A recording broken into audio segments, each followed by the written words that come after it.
We are back. Welcome to Shark Coast Tactical Podcast, episode 87? 87? I think so. Anybody know? I think it's 87. 87. I am here with some illustrious guests. I have the PWS in the house, Justin. Chris? That's Chris. That's Chris. I'm Dan. Dan. Omar Essen. Luke the Glue Andrews. What up? And the amazing Dean Carroll. What's going on? So, and I'm going to be completely honest. I thought PWS was in 2 weeks. I had no idea. And then they just fucking rolled up here. And then in addition, I knew Justin from Vertex back in the day. And when we were Little Shark Coast, Justin and his posse all worked for Vertex. And they were nice to us. Like, Vertex was the cool company when they first came out, and it was Justin and his posse all working there.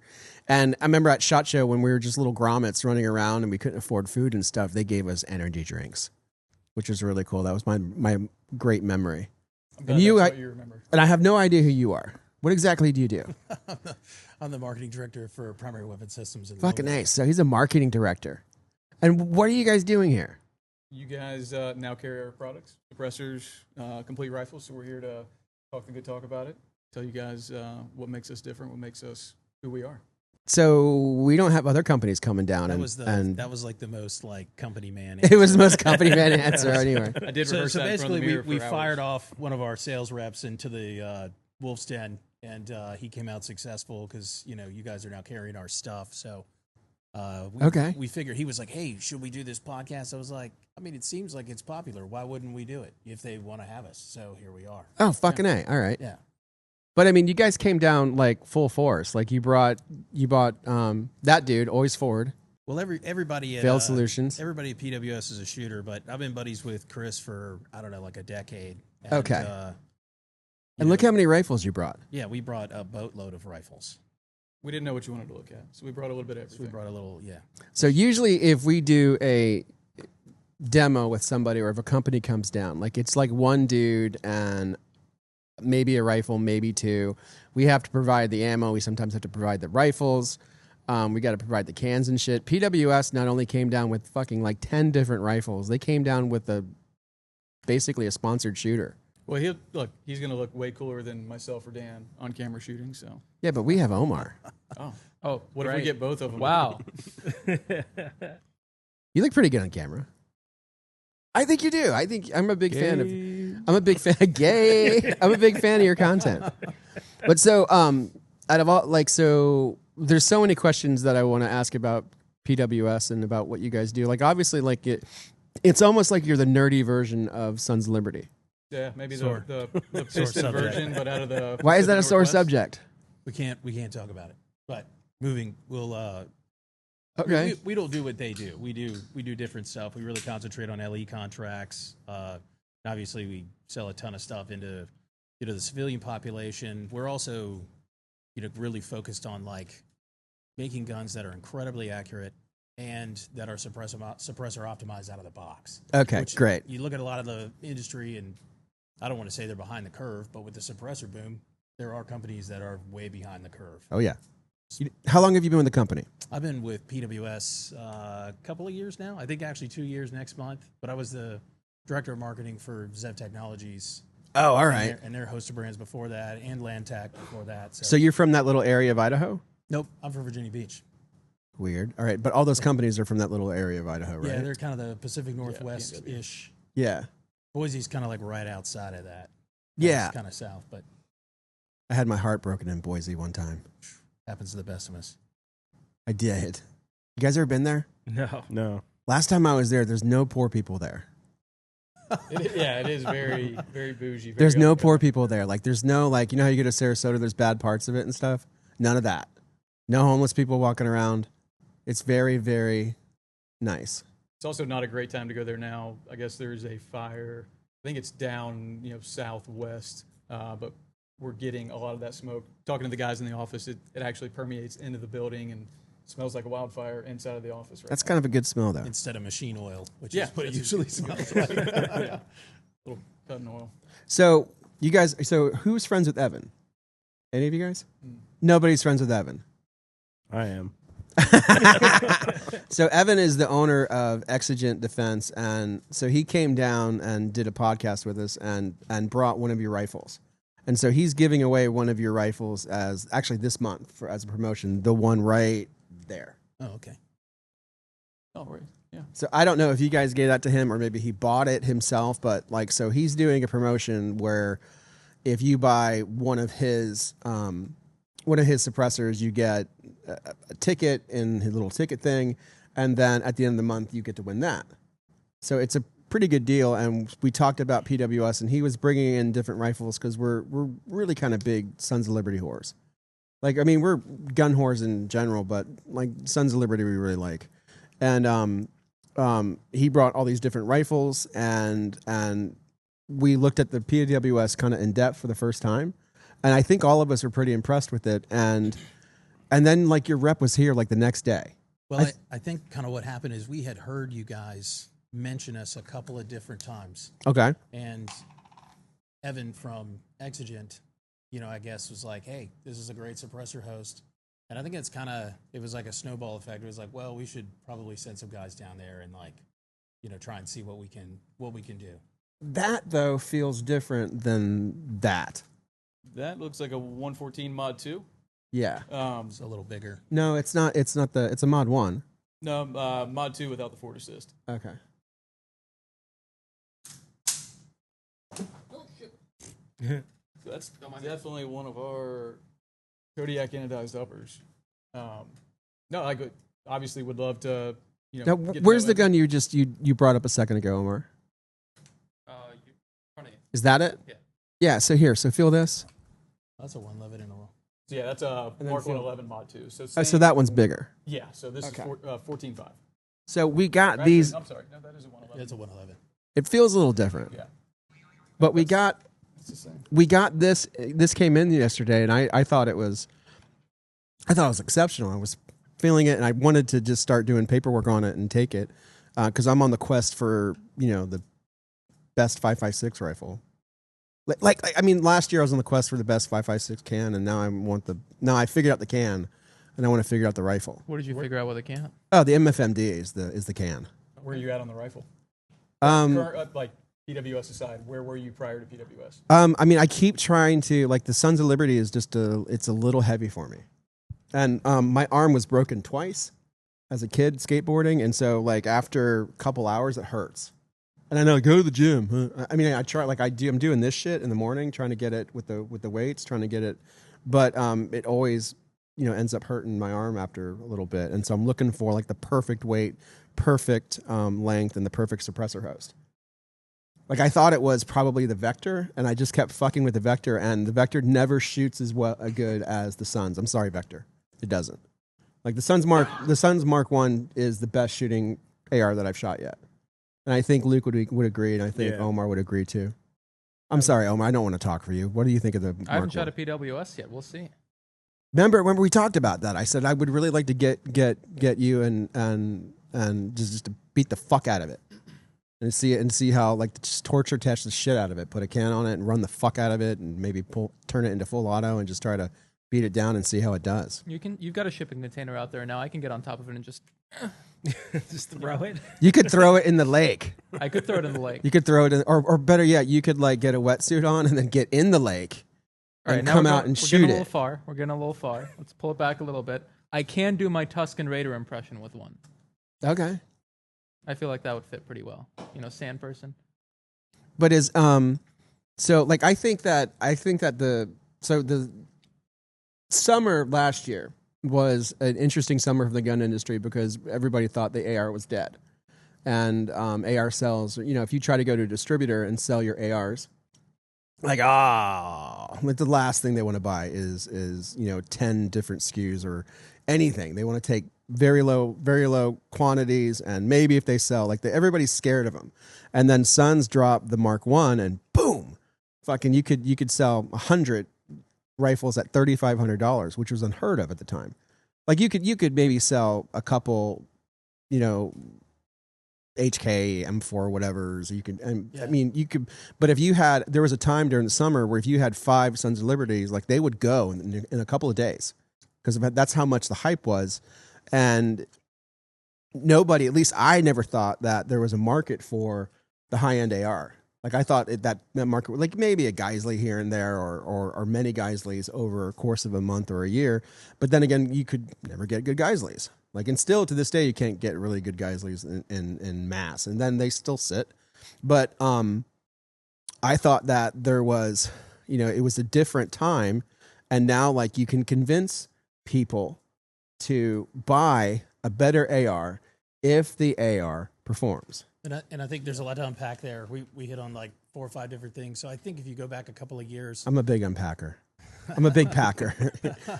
There's, all this stuff going on with the ATF and tax stamps, and really this is from the manufacturer standpoint. Like when I was at ZEV, for instance, all of a sudden when the ATF really started to screw with everybody about pistol braces, right? So like a lot of manufacturers were basing a lot of their build inventory on pistol braced firearms that people could take and, SBR whenever, and they got to get involved in the trusts and the stamps and all that. Yes. And so when that happened, like distributors immediately cut off most gun companies from purchasing like pistol rifles. Yep. Right. And so, fast forward a couple of years, and of course, in my theory, it's really was not about obviously gun control. It was more about putting vendors out of business, which they were successful. I mean, look how many gun companies have gone under in the past few years, based upon bad rifle sales, which is the point of our conversation at the moment. Correct. Delton. Well, Anderson. Aero Precision now. Aero Precision. Anderson. Was purchased by Ruger and shut completely down just for their shop. Adams Arms is gone, right? Yeah. Oh yeah. Yeah. So I mean, plenty to there. So for the rest of the survivors, now what we're seeing is basically like a gap, right? So you're either $1,000 purchaser, which is your PSA, M&P crowd, or you're in the 2,000 plus, where your guns are really accurate. They're supposed to run really well. And then everybody in the middle is just kind of getting their lunch eaten right now. So all those people that are playing in the $1,100 to $1,900 range, well, you're $200 away. Why wouldn't you just buy something nicer? Correct. Like our rifles have a sub-MOA accuracy guarantee. Who wouldn't want that? Yeah, and I think the big thing too is we get a lot of guys that are buying suppressors, like first-time suppressor buyers, users who have had an AR, whether it's a Delton or Aero, whatever it is, and they're safe. They've shot it a few times.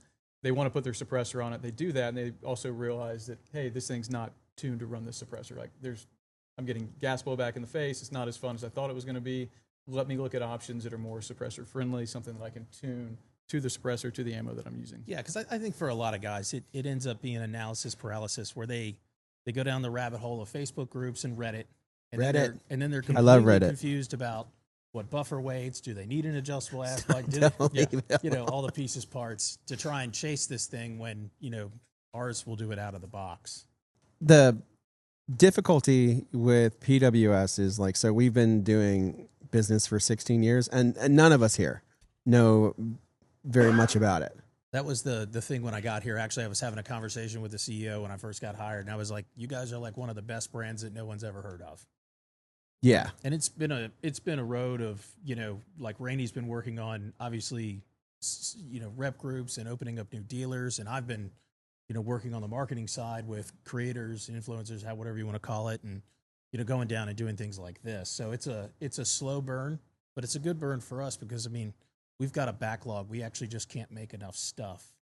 We're in a rare position right now, Yeah, we got rifles in, and I was pretty shocked. Because that's the thing with you go to like distro and you can't find a lot of your stuff. You can see that there's listings, but there's not a lot of stuff on to buy.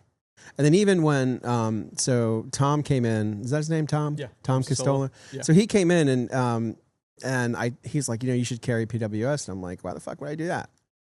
He said, it's going to cannibalize my Sons of Liberty sales, and nobody knows who they are.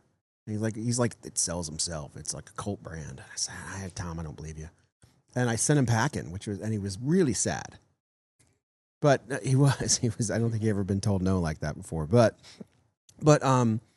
again, like I'm on the quest for the better shooting rifle, and if you guys make a good better mousetrap, why don't you? You're saying that it's tuned for, like, it's almost like tuned for today's shooter. Right. Yeah. Like so, we know that the shooter has evolved. Well, we sell, most of our short guns come as SBRs. We almost sell no pistols unless there's like a special request. So as of a month ago, all of our pistol SKUs are discontinued. It's so rifles only. This whole removal of the tax stamp stuff has just changed the market, right? So now it's every guy's going. I want a rifle. Well, and I think that for a lot of people who were scared to get some skin in the game, get a trust. So you're spending $150 on that. You're spending $200 on a tax stamp, and you're waiting months. Mm-hmm. Well, all of those barriers are gone, right? We're processing forms in as fast as 2 days. Agreed. We don't have the tax stamp, and you could get a silencer shop one shot for $25. Why wouldn't you just go spend $3,000 on a rifle and a suppressor? It takes a bit to get people there, but still, it's a lot easier. But explain how your rifle is geared towards today's shooter, meaning that it's already suppressor ready out of the box. It is, yeah. So our FRC muzzle device is on the Q or Plan B style, taper. Can you show us the FRC muzzle device? Yeah. I'm sure Eric would like to show you. There's one without. Okay. So that is our 2-port FRC. So you've got a taper, and then you've got your coarse threads here. Mm-hmm. So any of the reared in Q style hub compatible mounts will work. And you guys make those in Idaho? We do, yes. Okay. So again, suppressor ready there. You can see it really good on this because it's cut away. This is our gas adjustment knob. So this is actually where you dial setting 1 through 3, and it has setting X, which is a removal for cleaning. Mm-hmm. So this is adjusting your gas based on what your suppressor usage is, what your ammo. Again, buffer is another big thing that people don't quite understand. And we make an H3, H4, H2 buffer body, complete buffer for A5, H2. We are selling a lot of those right now, solely based on the fact that people are understanding, if I'm adding pressure up here, I need to add weight back here to slow my bolt speed down. So that's a big one for us too. Not just the complete guns, but the accessories. You can buy this muzzle device in a 5/8 half by 28, 2-port, 3-port. We do an extended, for 13.7, 13.9. If you want to pin and weld it, people are still doing that. And we also do a flat and a tapered muzzle version. Okay, and how is it geared though for suppressors? How is it already tuned?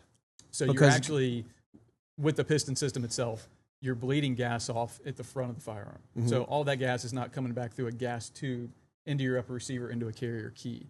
You've got your op rod that is connected to the top of the bolt carrier group, and that runs the full length up into your gas block right here. That is a solid piston. You can remove the head to take it off, to take your charging handle off, but all of that gas is bled out. So on our traditional, a little bit longer, this one's got 2 ports, but the gas tube on the inside, you've got progressive porting as you go back towards the rear of the gun. So as that piston travels rearward, it's bleeding off excess gas before it gets to the upper receiver. Interesting. Quick question. You said flat or taper. Are you talking about like a 25-degree SIG Q taper on the barrel? Yes. Gotcha. Yeah. That's an option you offer on? For the muzzle device. For the muzzle device. Correct, yeah. But your rifles just come with square shoulders? No. So the Mark II, which is our large frame, Mark II Mod 2 there, that has a tapered shoulder. Gotcha. So Omar, tell me why you were playing with this rifle and why you liked it so much. Oh, it's just I'm very ignorant when it comes to piston guns. The general advice I've been given in my firearms journey is just stick with DI. It's what's simple. It's what's ubiquitous. It's what's you're going to be able to find the parts for, etc. For me, a piston gun in my head was just a 416, big, bulky, heavy, gassy, durable as hell, and you can use it like a machine gun almost, but, generally not what a carbine should be, in my opinion anyways. Obviously, there's a whole side of the piston aisle that I haven't looked at. The few innings I've tried, I've always had bad experiences with, because I've generally looked at, not necessarily budget brands, but brands that try to kind of cheat it. I've never messed around with your guys' rifles, but going into it, I've had the thought that piston guns are just going to be heavy, bulky, gassy, etc. And one other thing, which is completely stupid, but big, thick handguards.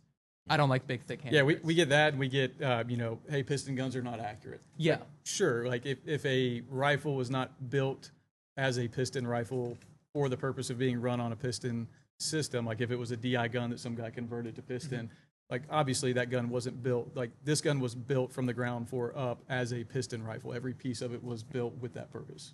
Picking up your Mod 2M, light, slim handguard, well balanced. No forward assist though. You're a big forward I'm a big assist forward guy. assist guy, but I was just made aware that they do make the Mod 1 on a Mod 2 and Yeah. belower. Yeah, with the compound rifle. That's the one I would personally go for. We get that a lot. I mean, a lot of guys want the forward assist. Again, we're going to keep it in the lineup, and maybe It's one the day Kyle we'll add the effect. forward assist to this one. I honestly just like doing the Call of Duty fucking press check animation constantly. No. There you go. And when we're talking about suppressor optimization, one of the things we developed is a bore evacuator. So this basically That's on the it's 7.62 it's gun. difficult to see in here, but there's a basically like what's on an Abrams tank. So there's 2 holes in there, and it has like a Venturi effect, like in a Harley Davidson carburetor, where when you're looking at gas from a physics standpoint, there's only so much gas that can occupy a space, right? Before it's got to go one direction forward or the other direction towards the end user, right? We want to stop that. So again, with a larger powder burn, like in a 308 and a 6.5, this allows us to temporarily capture that gas, and then it gets vacuumed out the front.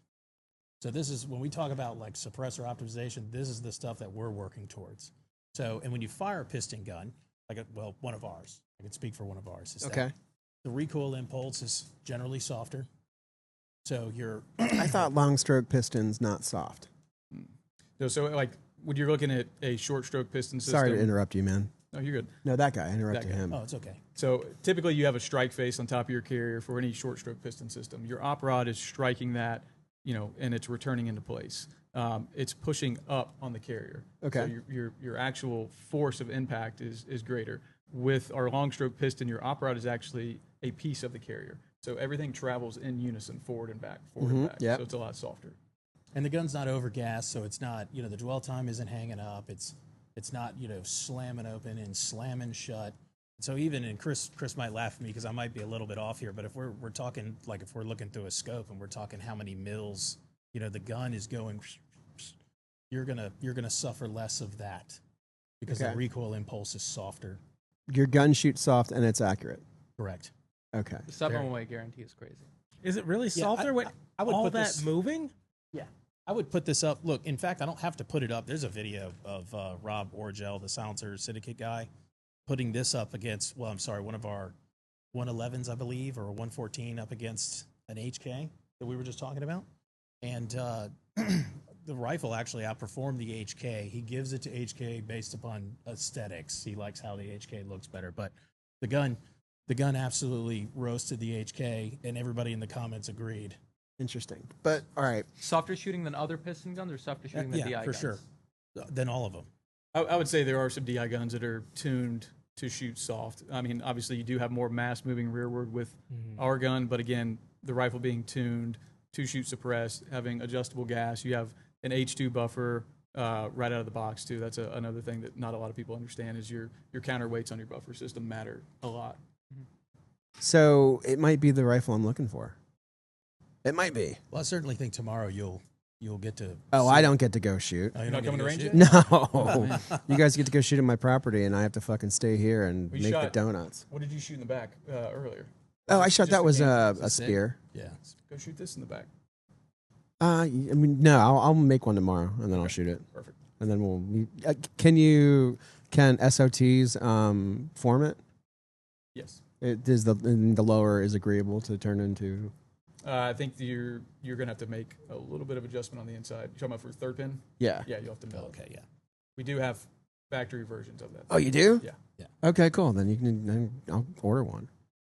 So the first guy who had a PWS was a guy. What was his name? Chris Goddard, back in like 2015, maybe. He used to work the gun shows with us, like back in the day, and he would talk, crazy. He's like, "This is the best gun ever," but back at the time that they were too expensive. So, and then is it always just like our perception that it's too expensive? Because right now, like they're like 23, 24. That's not a lot of money. Yeah, $23.99 is MSRP on the Mod 2. So the compound's right around that $2,000 mark, which Yeah. the compound is the Mod 1 upper on the Mod 2 lower. Okay. So do you know what I'm talking about? Like Yeah, people's impression was PWS was like LWRC money. Well, this is previous to me and Justin working here. They competed in the same market as Daniel Defense and BCM in the $1,800 range. Mm-hmm. And they had guys like Aaron Cohen out there, Sage Dynamics. This is the OG stuff, out there running the shit out of it every week.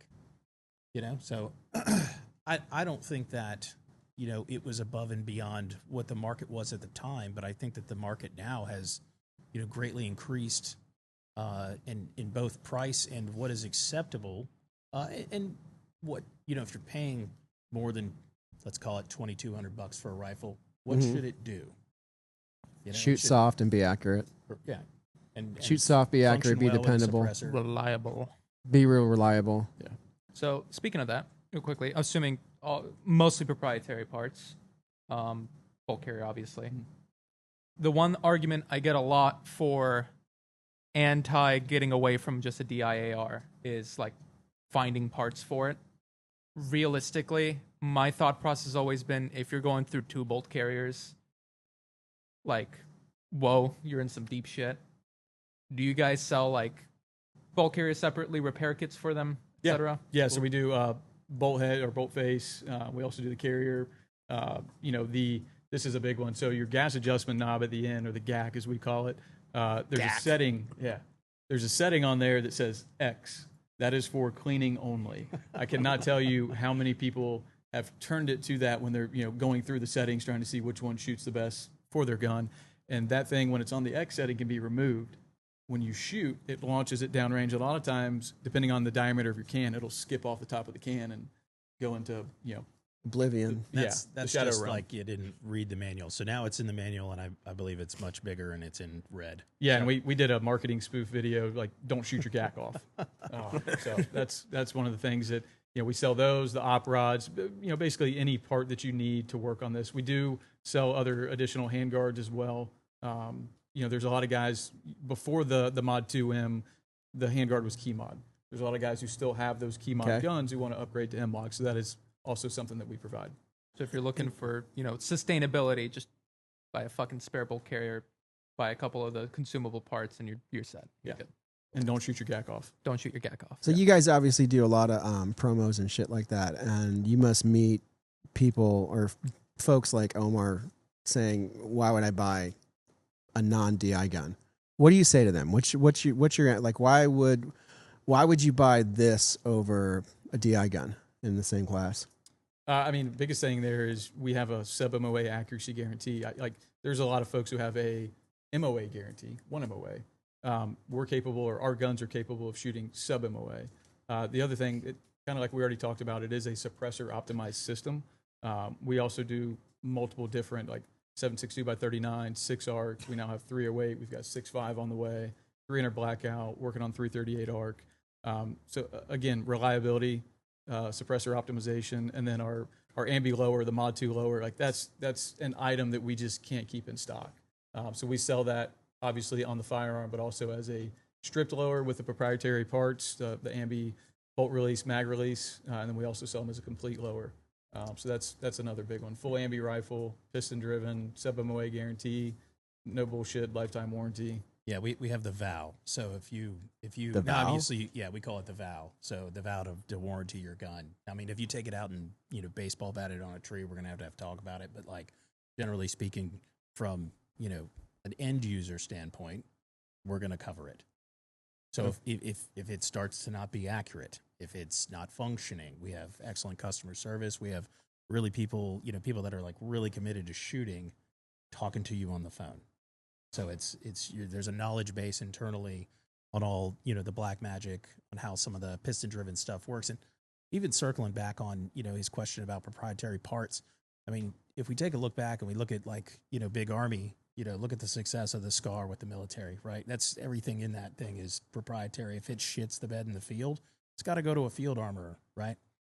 Here in the United States, I thought the 5.56 SCAR didn't have a lot of success in the Army. well, I guess I'm more speaking to the larger frame model, but Okay. when we're talking about proprietary parts, I mean, if you're a civilian inside of the United States, not that I have any lack of confidence that this thing isn't going to perform, but if something were to happen, you can get it covered. If you're a law enforcement agency, your armor is going to be armor certified to repair it. Okay. So the proprietary parts question is, when you look at every rifle, there are a certain amount of proprietary parts, whether it's screws, barrel nuts, stuff like that. It exists. It's just not as in your face as going, hey, this is a piston system compared to a DI gun. Does that make any sense? Yeah. Okay. But so if you guys had if PWS had the answer back in 2015, like where you guys been? Well, we've been in other places, but now we're here. Yeah. You know what I'm saying though? But like the last time I heard about PWS was Chris back in 2015. And then like we've never had someone come in and ask for it. I think under the old ownership there was a big drop off. You guys changed owners. Yeah, so the Clay Tippins, I don't know if I'm allowed to say that out loud. He's the owner. And then the new owner or the old owner? He is the current owner. And then his brother-in-law is Nate Treadaway, who is our CEO. He was a CEO of Bergara Rifles for like 20 years. So he's a super wholesome, good dude. And, he steers the ship for us. So he's brought on Justin first. And then, when I used to work at the Second Amendment Foundation with Adam Kraut.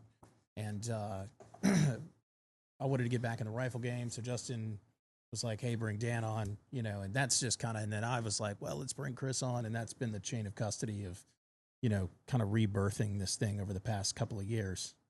Okay. Yeah, I think the other when part did of it they, too is production capacity. That was a struggle. That's it. So when did they purchase PWS? 2022. Ah, there you go. So you guys are going through like a rebirth. Correct. So are the systems the same or the older systems? As far as the rifle? Yeah. Same piston-driven system. There's been some tweaks, obviously, updating handguards or, whatever it may be, low receiver updates. I think the Mod 2M as it exists right now, the last time it was updated would have been prior to us, so like 2020. Okay. And it was updated in 2022. But we are working through all of the old prints. So, and we're testing, and that's one of the reasons why we brought Chris on, so he can give us a true answer on if it's performing properly like we've designed it.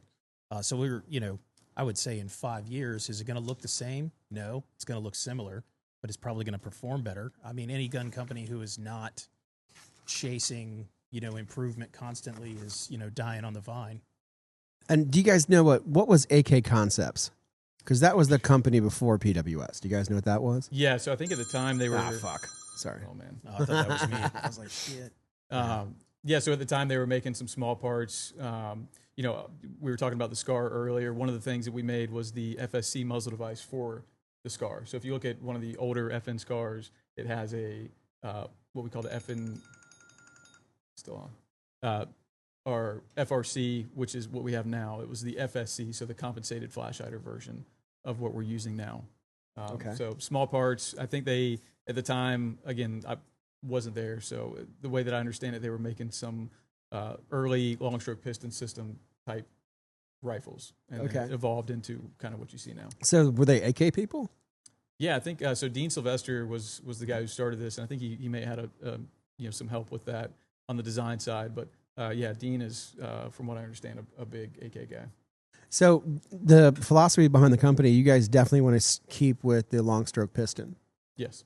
And even though there's thousands of the Gen Z out there, like Omar is, the new generation of people coming into the gun game are the Gen Z people, and they're strong and they're smart.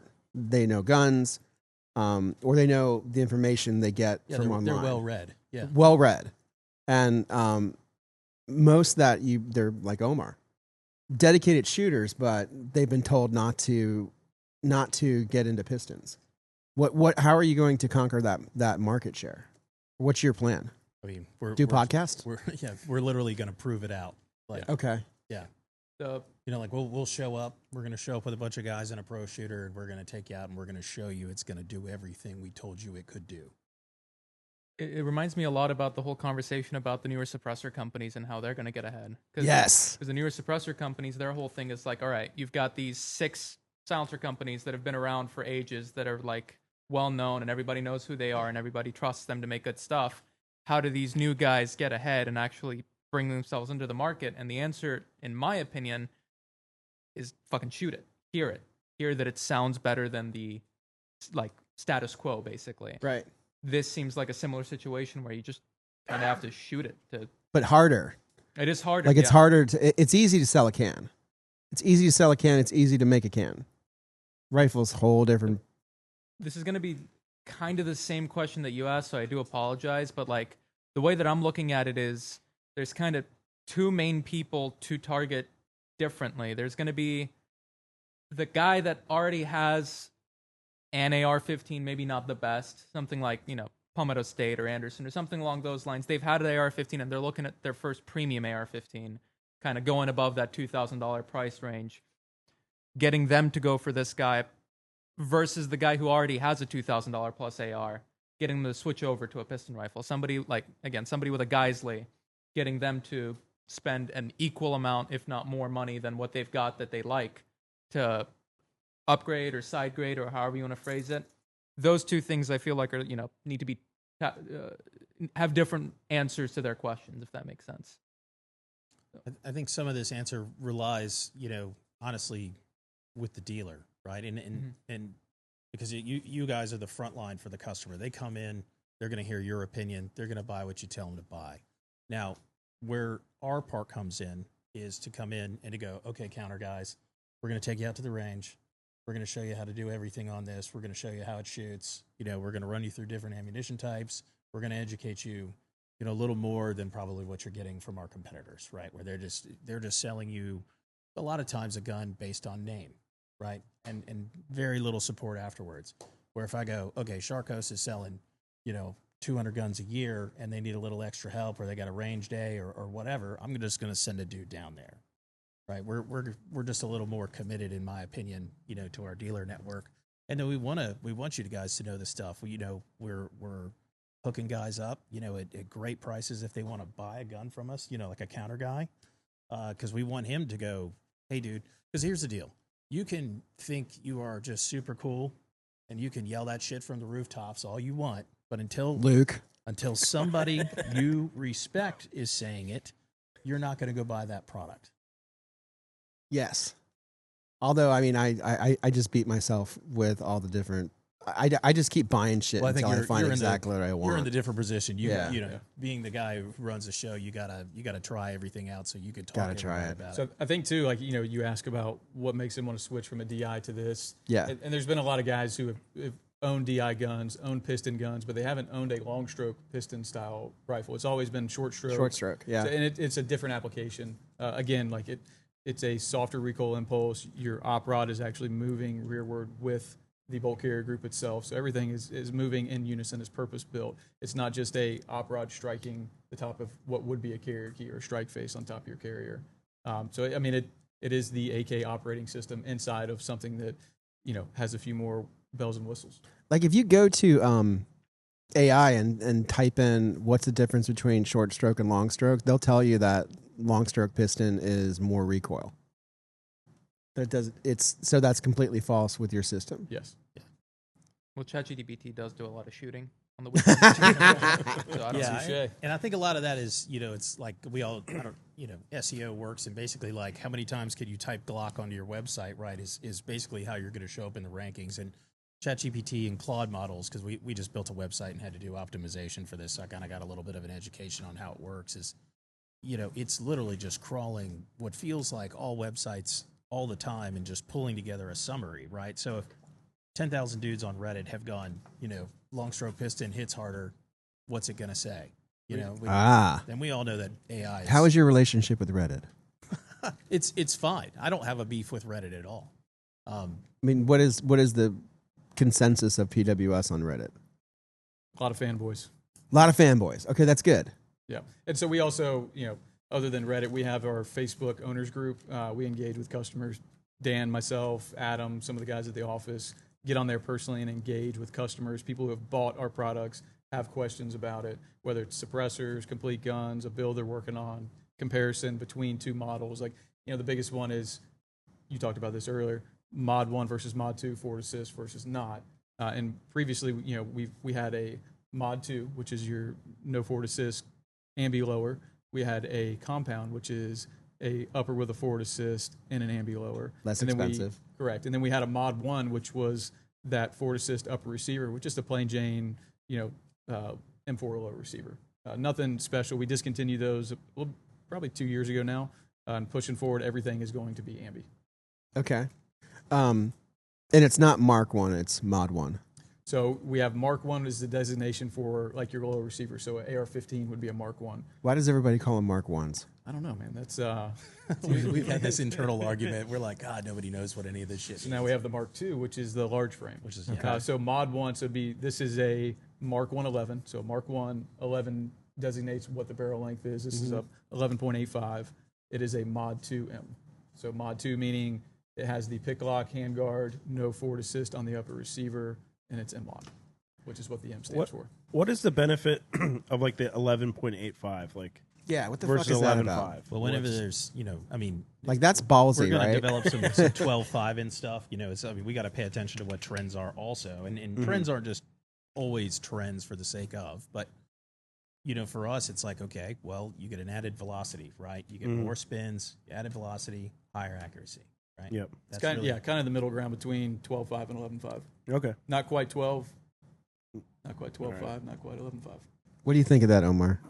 Because you've got a very strict view on gender and rifle lengths. My personal belief is there's two genders, 11.5 and 14.5. Everything else is just made up nonsense. That's generally how I like to look at it. 11.5, that's close enough. I feel like I can fit that in. You can make an exception? I can make an exception. So, and I think Hey, Sands... dude, do you want to bench or something? You're okay sitting on a bucket? Like, what are you sitting on? Rifle case. It's good. All right, man. It fits the vibe. He's got a rifle. He's happy. Hey, Eric, there's a bench right behind you. He's good. He's good. He's Right got to his, your left, he's got right his there. chosen spot. Yeah, He's give just him that. waiting for a dog to come along to pet. Oh, It's that's not what he's playing the long game with Chopper. Trying to get that free rifle. Yeah, it's not going to happen. So, it's with like 12.5, right? I've seen some stuff recently in the past 6-8 months about 12.5 in a gas system. And I don't know. I mean, I think there's like Chris and I, we've all been talking about 12.5 with 6 arc, right? You can drive that out to 1,000 yards. That makes sense, right? And the thing with 6 arc is it can do a lot of jobs in a really short gun, right? It can be DMR. It can be, 25 yards. And as long as you know your holds, it'll do the job because 6 arc's an amazing round. When we're talking about 5.56, I think like, you're either doing the 114 thing because you're, as an instructor, for instance, you're traveling across state lines constantly. So you got a pin and welded rifle. It's not SBR. You don't have to deal with that. If you're, civilian law enforcement guy, you're staying in the state. I think like we're talking a mil of difference in the barrel length, right? So there's negligible, you're giving up almost unmeasurable accuracy for a little bit shorter of a rifle that's going to play nicer indoors potentially, right? It also depends on what's trending. What's the trending barrel length? Like right now, it seems like everybody's chasing max velocity, shorter barrel, and making up for it with like NAS3, or like the new Peak alloy ammunition from Federal. So that seems to be the new trend, and again, it's something that we look at, especially the Mark II platform. We'll have a 14.565 Creed version of that. So again, I want to see that. Yeah, It's got I to think be you have some on order. Yeah, I want to see that. tough. Yeah. Traditionally, that's anywhere from an 18 to 20 inch gun 5 years ago. Now people are pushing the limits, seeing how short they can go. What's the hottest load they can run through it? Lighter bullet, better BC. What's the skinny on 14.565? Like, you still get the same accuracy as a 16-inch or a 20-inch 308? 20-inch 308. 20-inch 308, something like that? That's It's fucking sick. Yeah. I love that. That's the Does thing that I'm make most you excited, Dean? I'm curious to hear what you say about him tomorrow after Omar shoots him. Because I'm saying a lot of stuff. I like what I hear, but I'd like someone I know to shoot it so I can Sure. hear someone I trust. That's everybody. Yeah. That's what we're talking about. No, Right? do you want a 14.5 Made on no. I love my bolt guns. see, Dean, man. No, Will, man. What do you mean? You know what Dean did, internet?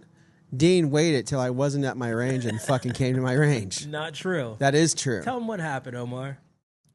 We went out to the range while you weren't there. Right. Did real I nice. ask to come?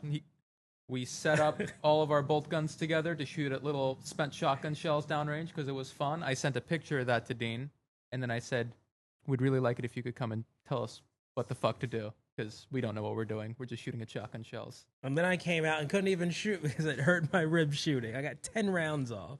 Then I just hung out. But it was very great to have him out. I don't believe you. No, that's the truth. I asked him to come out. I asked nicely. First he said I was no, in then my he said kitchen yes. feeding my dog. Yeah, Dean's like, you know, the panda that just comes out like once every. That's like Dean. He won't come hang out with us, and he's the coolest guy ever. He's the best shooter we have too. I agree. Yeah, you're better. You're better than everybody here, I don't except know. maybe with ARs. I just enjoy shooting. I just love shooting. Yeah. So. I think So, that's why we're all doing So what we're this. saying is we got to put Dean up against Chris Woomer. That's the So can you guys go through like so all your guns? I noticed like they're geared out well. Like you have decent kit. Did you ever notice that like reps come to gun shops with their guns and they look it's like plain shit? Jane, yeah. The surest sign of like this is a company worth considering is if the rifles are beat to shit. Yeah, if the rifles you are beat to shit and their kit's good, If a rep shows up with a pristine rifle with an EOTech they just pulled out of the box on it, like or no optic. I do not care about your opinion whatsoever. Oh, it sucks. That's just me It personally. happens often. Often guys come in with their kit and it's just like you don't fucking shoot that. It'll be You're like not a shooter. it'll be like the stock rifle, brand new EOTech, vertical foregrip. That's it.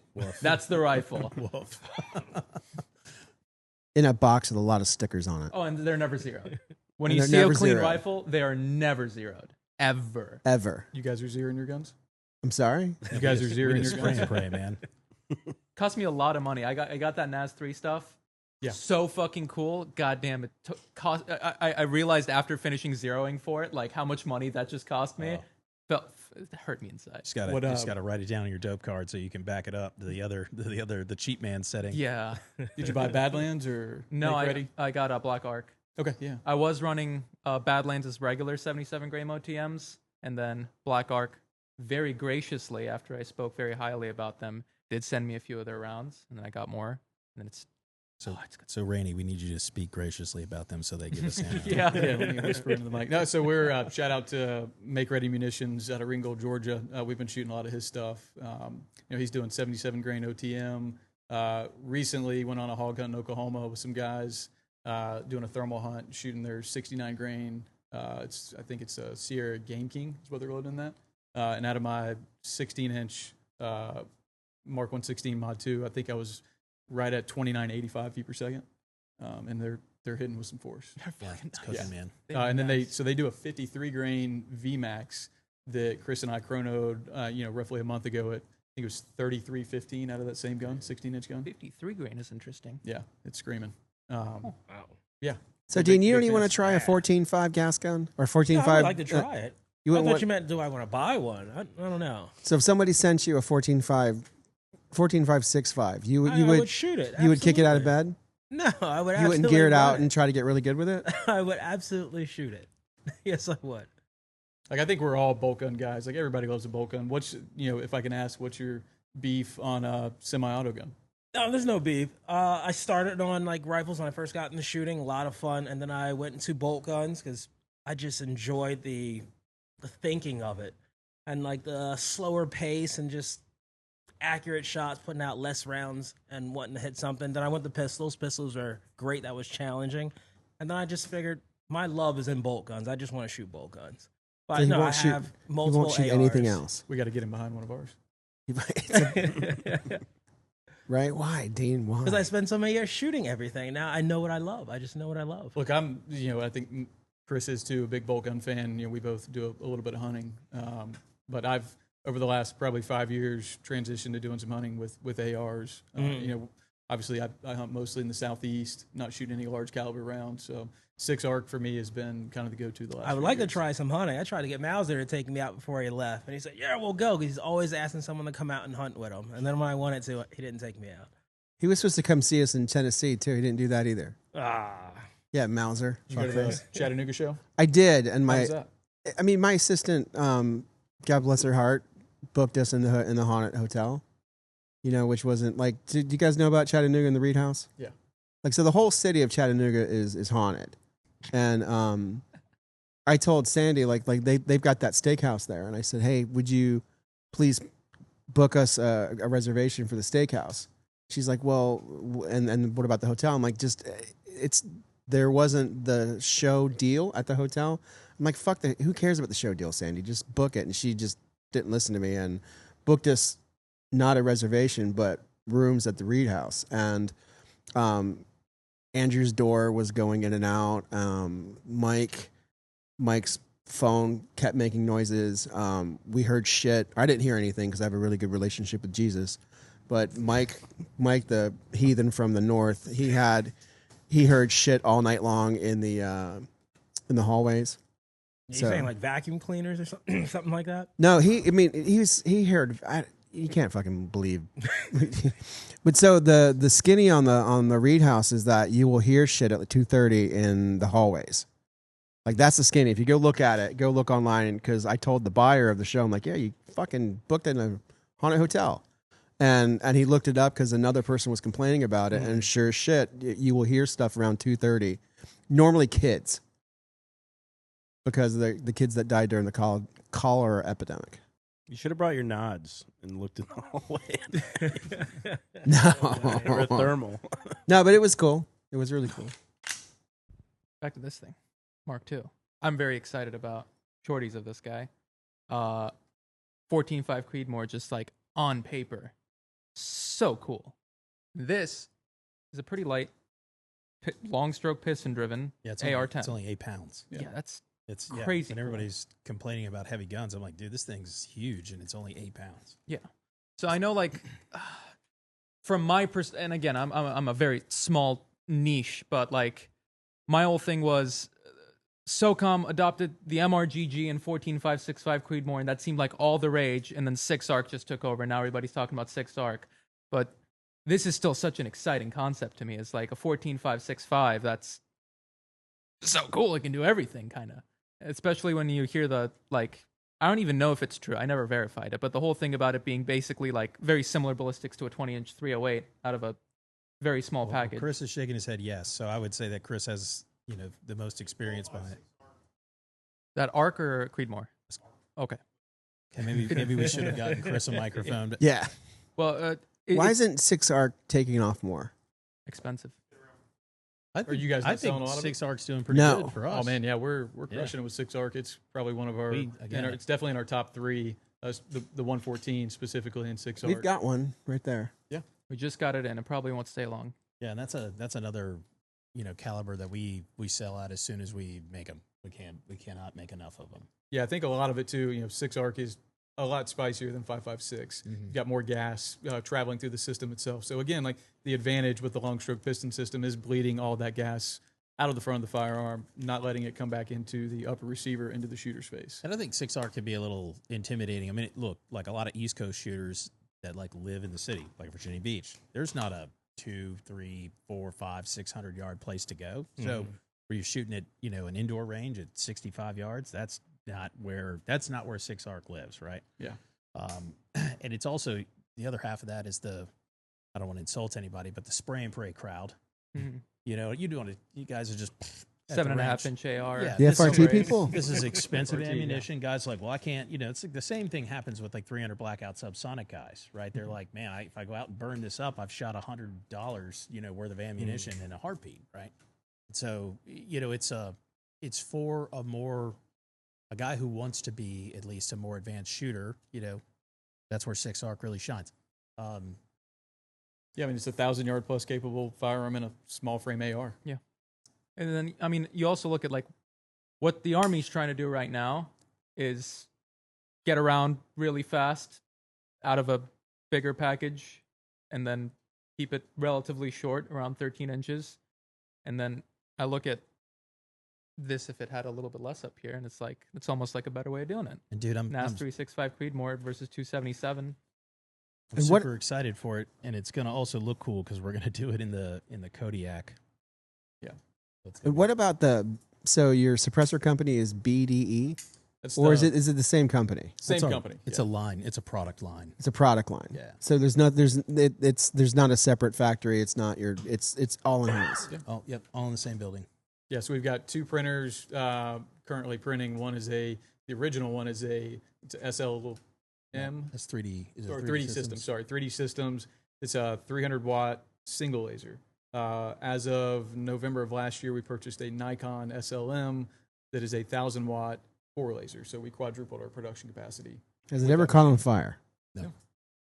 Do you guys remember that? That's a crazy question. We do have a very, we call it the Someone's printer caught on fire a little bit ago. That sucks because they're like $1 million. Yeah, it caught on. One of Omar's really dear friends. Yeah, no, I don't even know about this. we were just like, we want to really lean into the suppressor business, and we want to be able to print 2 types of materials, right? We wanted to be able to do, I mean, again, titanium has its place. People are going to say what they're going to say. For the other crowd, the duty crowd, the guys that want a steel can, or a super alloy can, whether it's Inconel or Haynes 282. So we made the investment, knowing that the cap was going to be off the market, and we could just lean into it really hard. So, I mean, like Chris and our engineer, Chris also works in our engineering a little bit, but we're, working on suppressor caps, which we've got a few here. You can see like some of these more vented that'll, like with our tie cans, that'll work with our traditional baffle systems. We have a few variations that we're getting ready to release, but then, in our Haynes 282 can, that's going to be like a low back pressure can, that's not as modular, but, is very modern. It'll be quiet. It'll be soft shooting. It's going to direct gas in the correct way. Again, Randy beats this one to death when he's like, we're just screwing metal tubes onto the end of our guns. I took him. He's been waiting to say that line all day. But being able to make it perform is what makes you better. And really, we're working for the end user. We can go, oh, this is great. But it may not work for the end user. That end user's out there trying to figure out, if you're a high engagement round shooter and you're, whether, like if you're a professional, right? You are actually concerned about the gas giving you cancer over time, or the elements giving you cancer over time, right? That's the whole thing, like with Hux, right? So it's shooting it out the front. That's not for everybody, though. It's not always, as quiet as they expect it to be. It's, doesn't necessarily make the gun soft shooting, so we're trying to hit all these points and find the good balance, between what we think different types of end users are looking for. So presently, what do your cans do? Like, so you've got the BD. So the BD. We have the BDE 556K, the BDE 762K. We've got your 36, your 45, and your 9 all in stock. And we do a 22 monocore. We have that too. And then we make long versions of the 556 and 762. So they're 3D printed titanium. One of the big things, like I showed you earlier, so they're user friendly in terms of being able to clean the can. You can Where do we have one that somewhere? one might be torqued down. Here. Which one? Here, explain. All of mine are torqued. There we go. Okay, there you go. Nice. Turn and pull. Just pull it out. There you go. There we go. New packaging. Good packaging.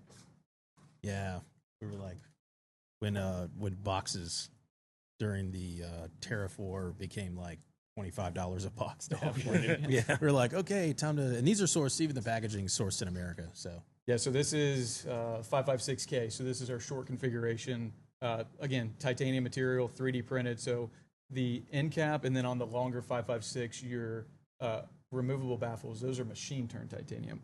Your baffle stack here, and then your entrance chamber are all 3D printed titanium. Okay. So biggest thing here, your entrance chamber is the serialized portion of the can itself. So that screws off. And there's 2 wrenches that come in here for disassembly and assembly. Hub compatible in all of our rifle cans. So there's your serialized portion of the can, no baffles or anything in it. There is... And your cans come with that, with the hub piece, right? So on the K cans they do, the 762 and 556K come with our pub mount. It's called a what? Pub. Pub. Primary hub mount. Okay. So that's the 556 core. And if you'll notice on the 556 only, that is a pressed-in Inconel insert. So that is a sacrificial baffle, so to speak. it kind of helps. Yeah, early degradation of the first baffle. on a titanium product, so it keeps it from doing that. Yeah, so the intent really, other than being able to service the can itself, or for the sake of the longer versions, be able to shorten or lengthen at your will, was that we are going to have different baffles that can screw onto this entrance chamber. You talked about having low back pressure, possibly. Yes. That you can buy that can, and then later when you come out with different parts, you can add it to it, and it'll be a low back pressure can. Correct. I mean, we're going to continuously serve the product that we currently make and have sold in the past. Again, going back to compatibility and finding spare parts. If you look at a few of the cans we have in here, we have some new prototype end caps. And to Dan's point, those are reduced back pressure end caps to help promote flowing of gas through and out the can. I will say, so our baffles in here, they're a cone style baffle. Alternatively, each baffle has a port on each side, so it allows gas. I'll take it. Here you go. Sorry. It allows gas to travel through the baffle, and it immediately hits another baffle and slows it down. That is one of the new prototype end caps there.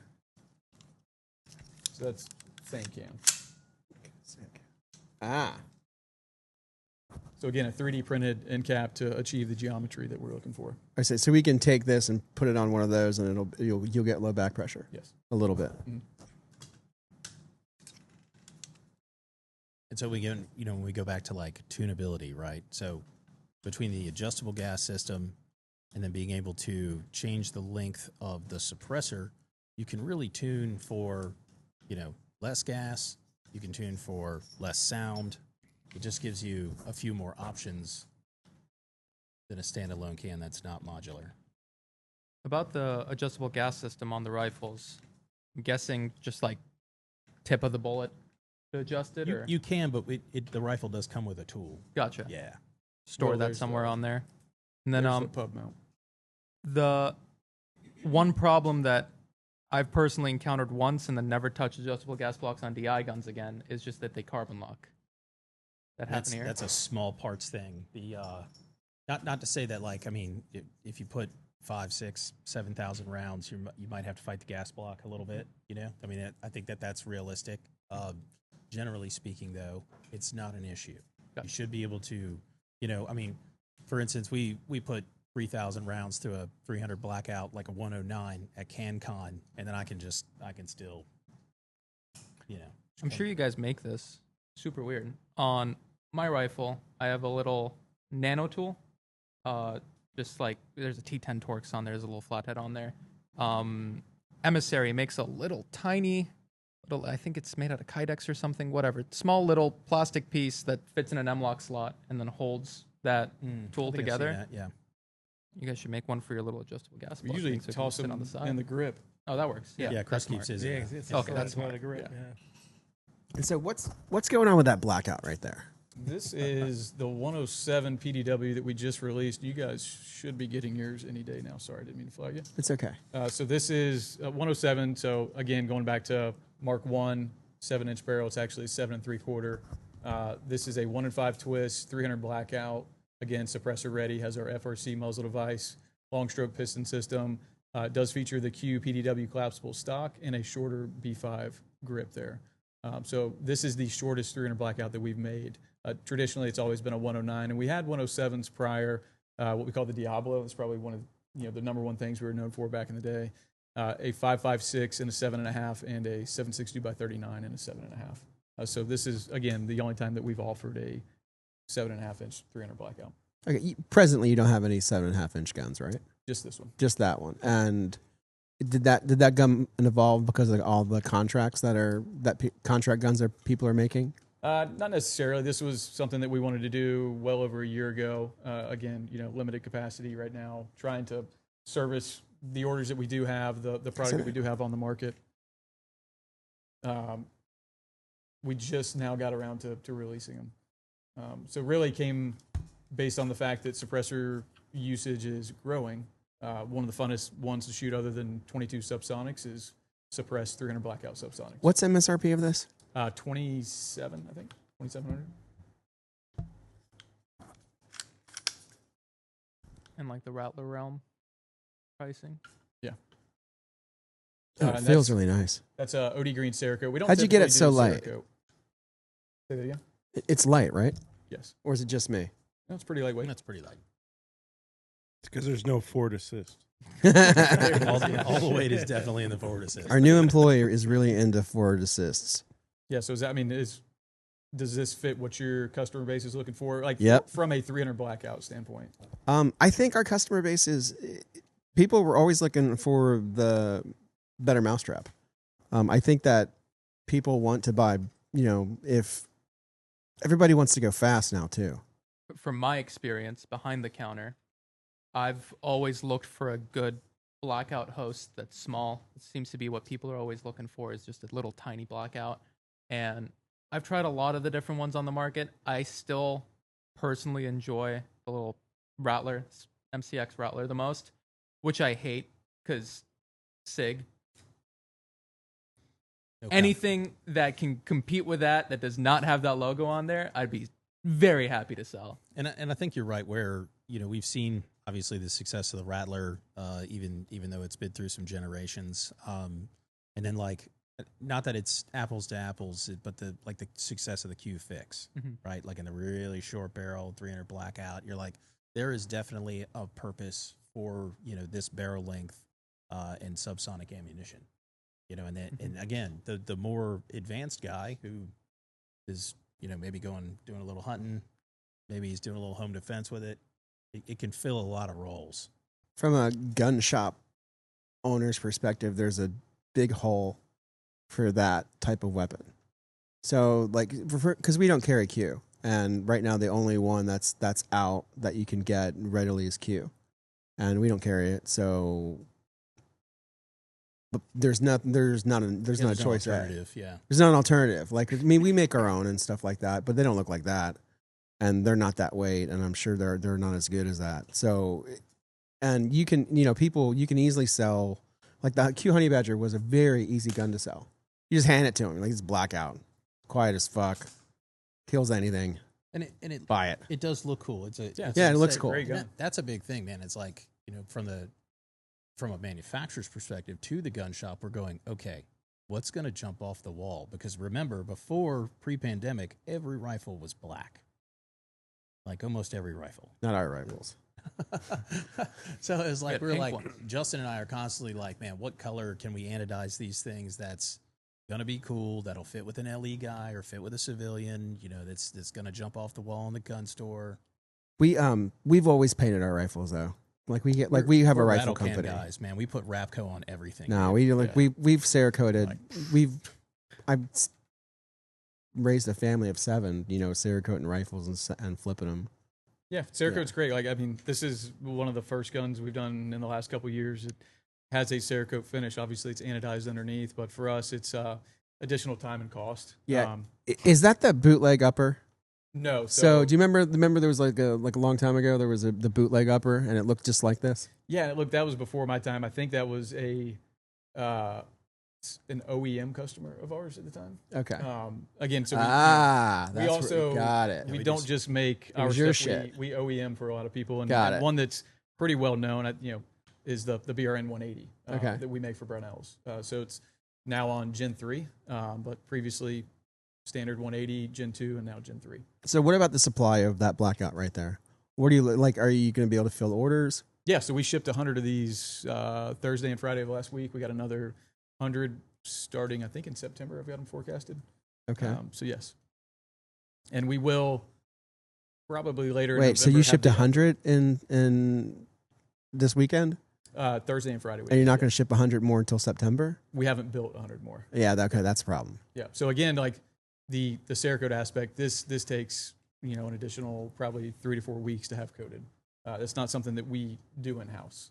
Maybe something that we need to talk about with you. Yeah, I have a Oh. yeah. It is really funny that you said about the whole jumping off the walls thing, because I feel like a lot of people had the idea of like, okay, every gun on the wall is black. Let's make ours FDE, like the cool military guns. And now there's more FDE guns on the wall than there are black ones. Got to find a new color now. Yeah.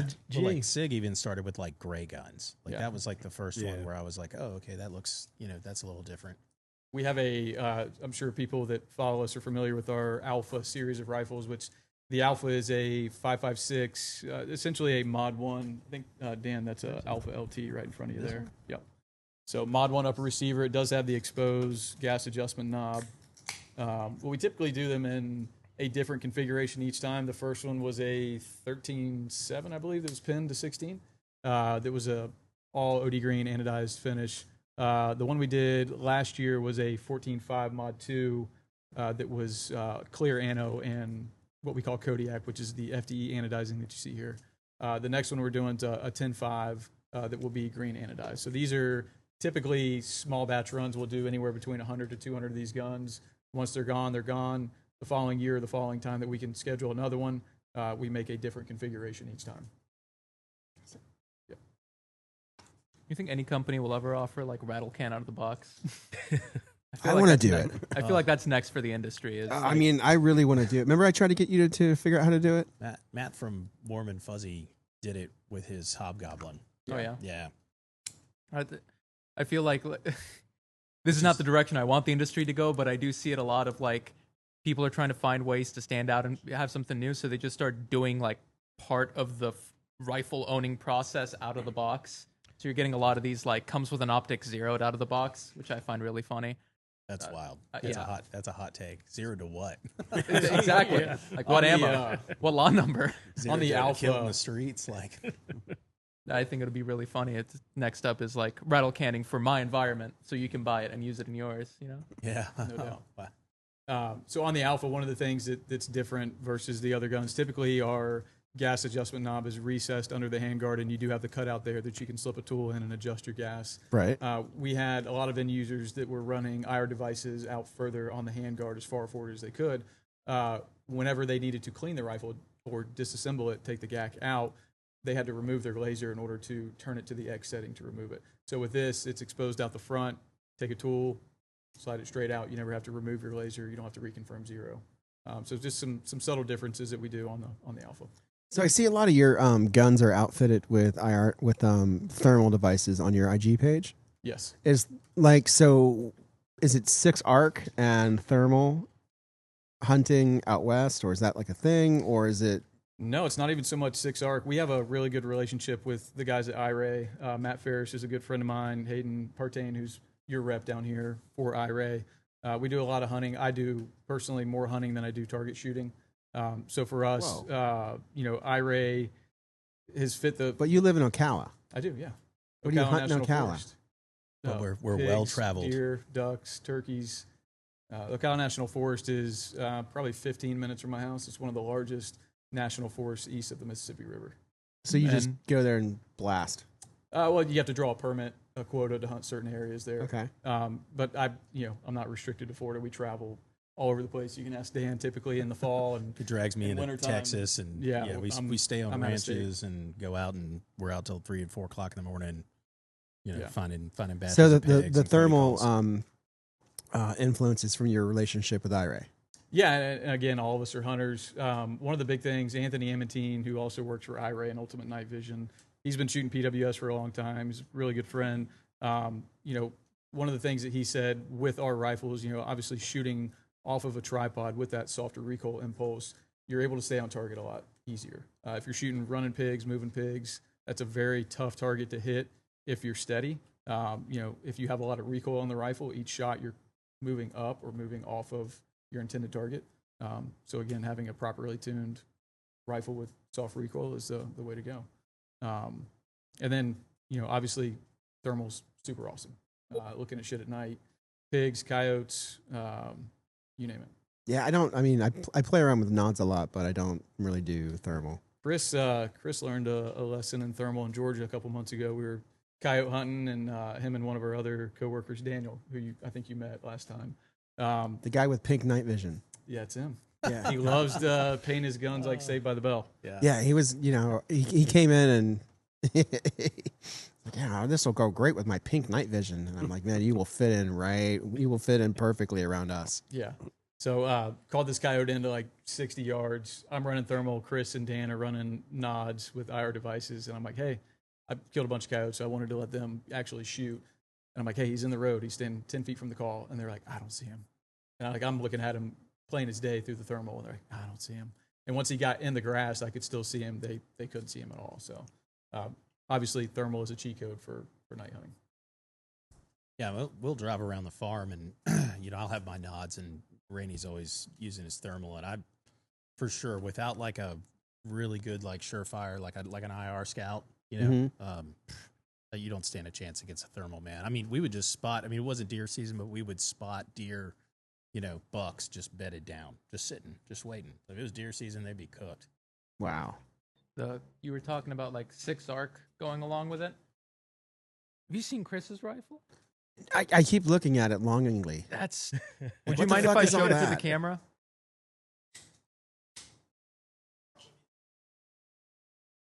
Chris, Look at that Give us fucking It's give one us of the a coolest quick, things I've ever seen. Chris, what was the color again? Dark truffle. Dark truffle. Yeah. So he's got an LRF and an OGL on there. Yeah, which I is saw just that. So cool. This is like one of the coolest things I've seen. Thank you for letting me. Why don't you go over it? I mean, I don't want to go over another man's rifle, but like, is this a 14.5? 14.5 6 arc. He was just talking about, a 12.5 6 arc has comparable ballistics to like a 20-inch 308. So in a package this small, you're already getting like what has historically been used as a precision rifle type accuracy. He's got an LRF on there, so you can just hit a button on the side, and it gives him exactly, basically, what to do with a scope to hit his target. He's also got a separate IR just aiming module on the side, so you can use it with night vision very easily. And I'm sure you put it on the side for necessity, but it's just so cool looking. So used to seeing them on the top rail. Like, this is just very unique and different looking. Like, this is, a lot of people talk about like a dual rifle, and they generally refer to like a 14.5 or longer AR with an LPVO. Mm-hmm. This is like a genuine. A genuine. I'm pretty sure you could genuinely do all with this thing. Where's the IR though? You've got an OGL on the side, so you've got infrared, laser, searchlight, flood. No, I'm etc. sorry. Where's the thermal? Oh, there's no thermal on There's this no thermal thing. on this one. Exactly. I'm sure you can clip one on here, though. Yeah. Oh yeah. I just think, like, when I think 6 arc and what it pairs with, like, seeing, would you call this an MPVO? No? Just a scope? Just a scope. Sorry, I'm getting too zoomer on you.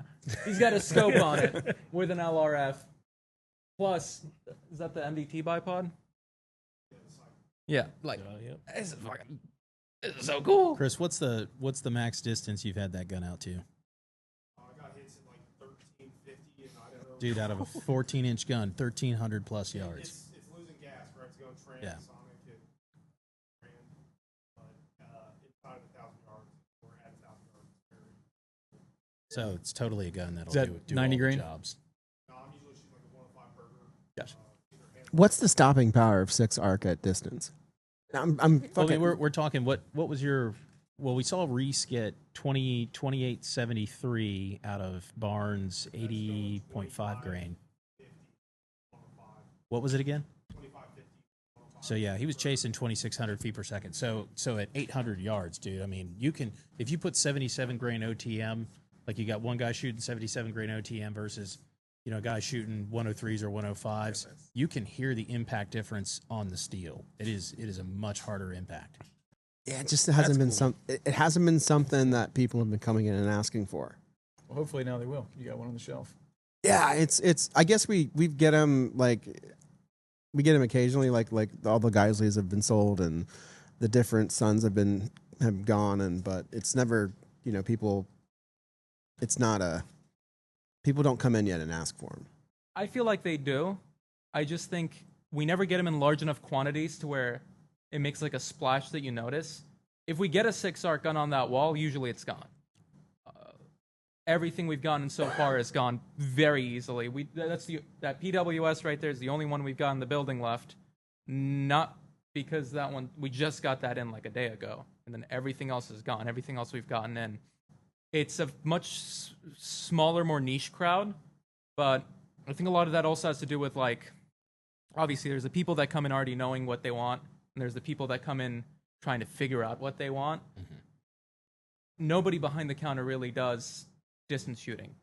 Dean does.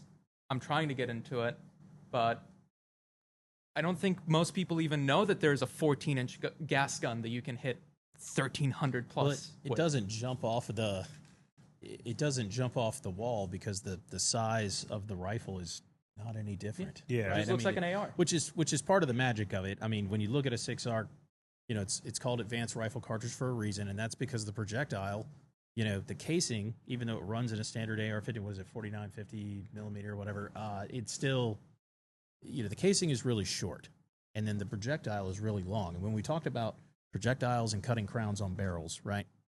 The projectile, on a really short round, like a 5.56, it gets because it doesn't have a really long boat tail. What the magic in a 6 ARC is that it's got a little bit of it's got more charge to it, and then the boat tail is really long. So the boat tail is that flat cylindrical part that follows the point. And so when you couple that with like our barrel, for instance, that we crown really well. So think of crowning when people talk about precision crowns is if you're running down the street and a guy grabs you by the arm, all of a sudden you're going to do this. Right, you're going to pull one direction. Well, with a crown, Is that a Bad Brains tattoo on your arm? it is. Yeah, I got a Gorilla Biscuits and some other stuff too.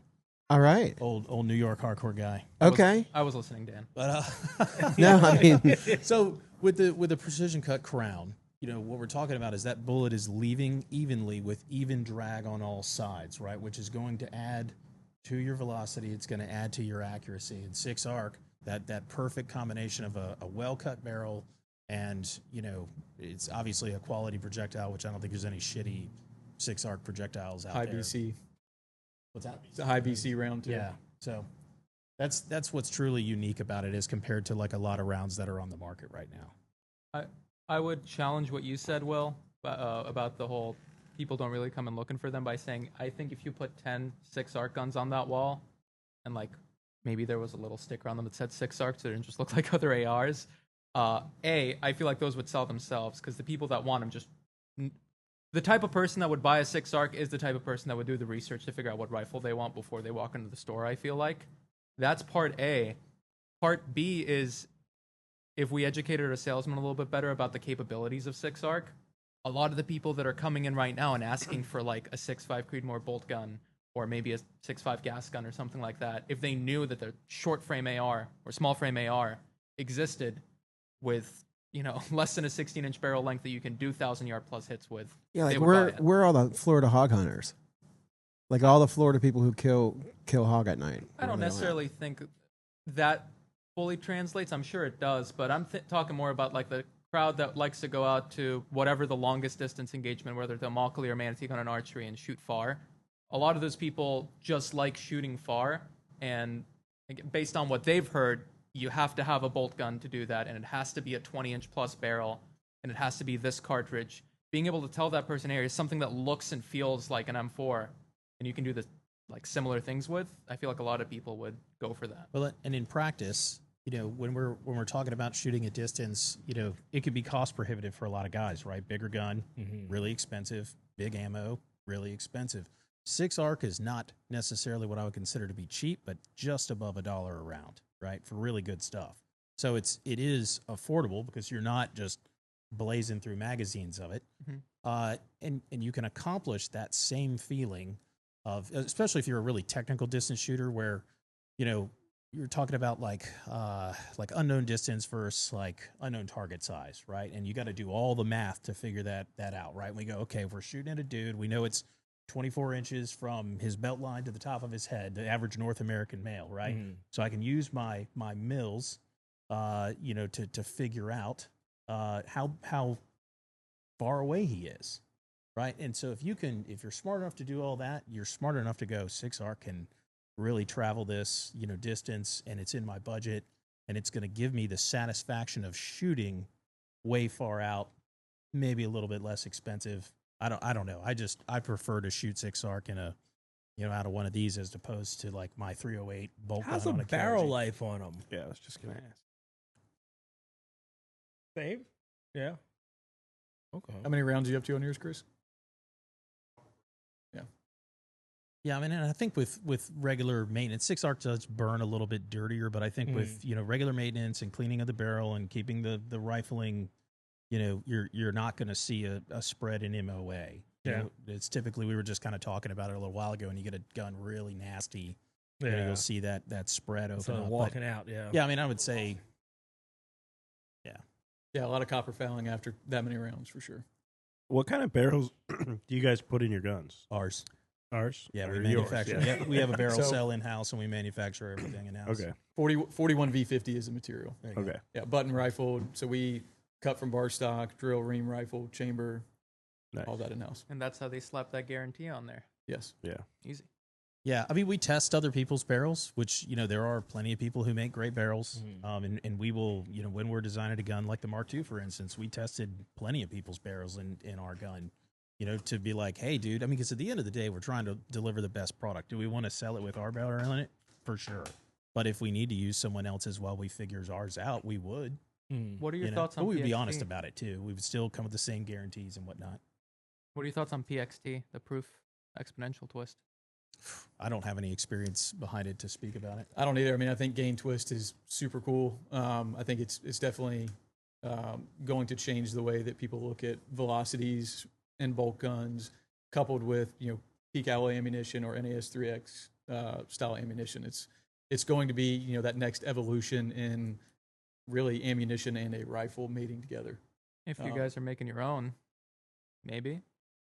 Big maybe question mark on there? Yeah, maybe. All right. There's always a possibility. It's possible, yeah.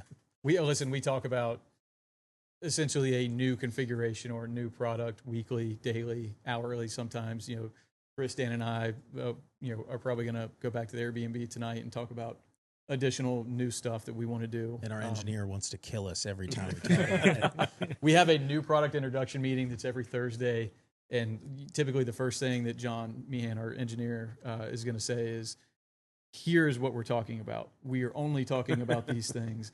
Do not, if you want to submit a new idea, there's a process for that. Justin and I will absolutely derail that. Yeah. Like in a heartbeat.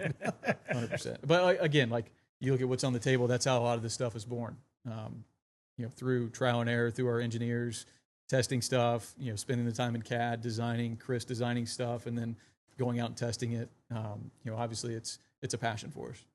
There was a company called AK Concepts out of Idaho who were doing parts and stuff, and probably they were into AKs, and so they said, let's make a long stroke piston AR. Yeah. PWS was born 2008, I guess. Correct. Kind of like in the shadows, though, for years.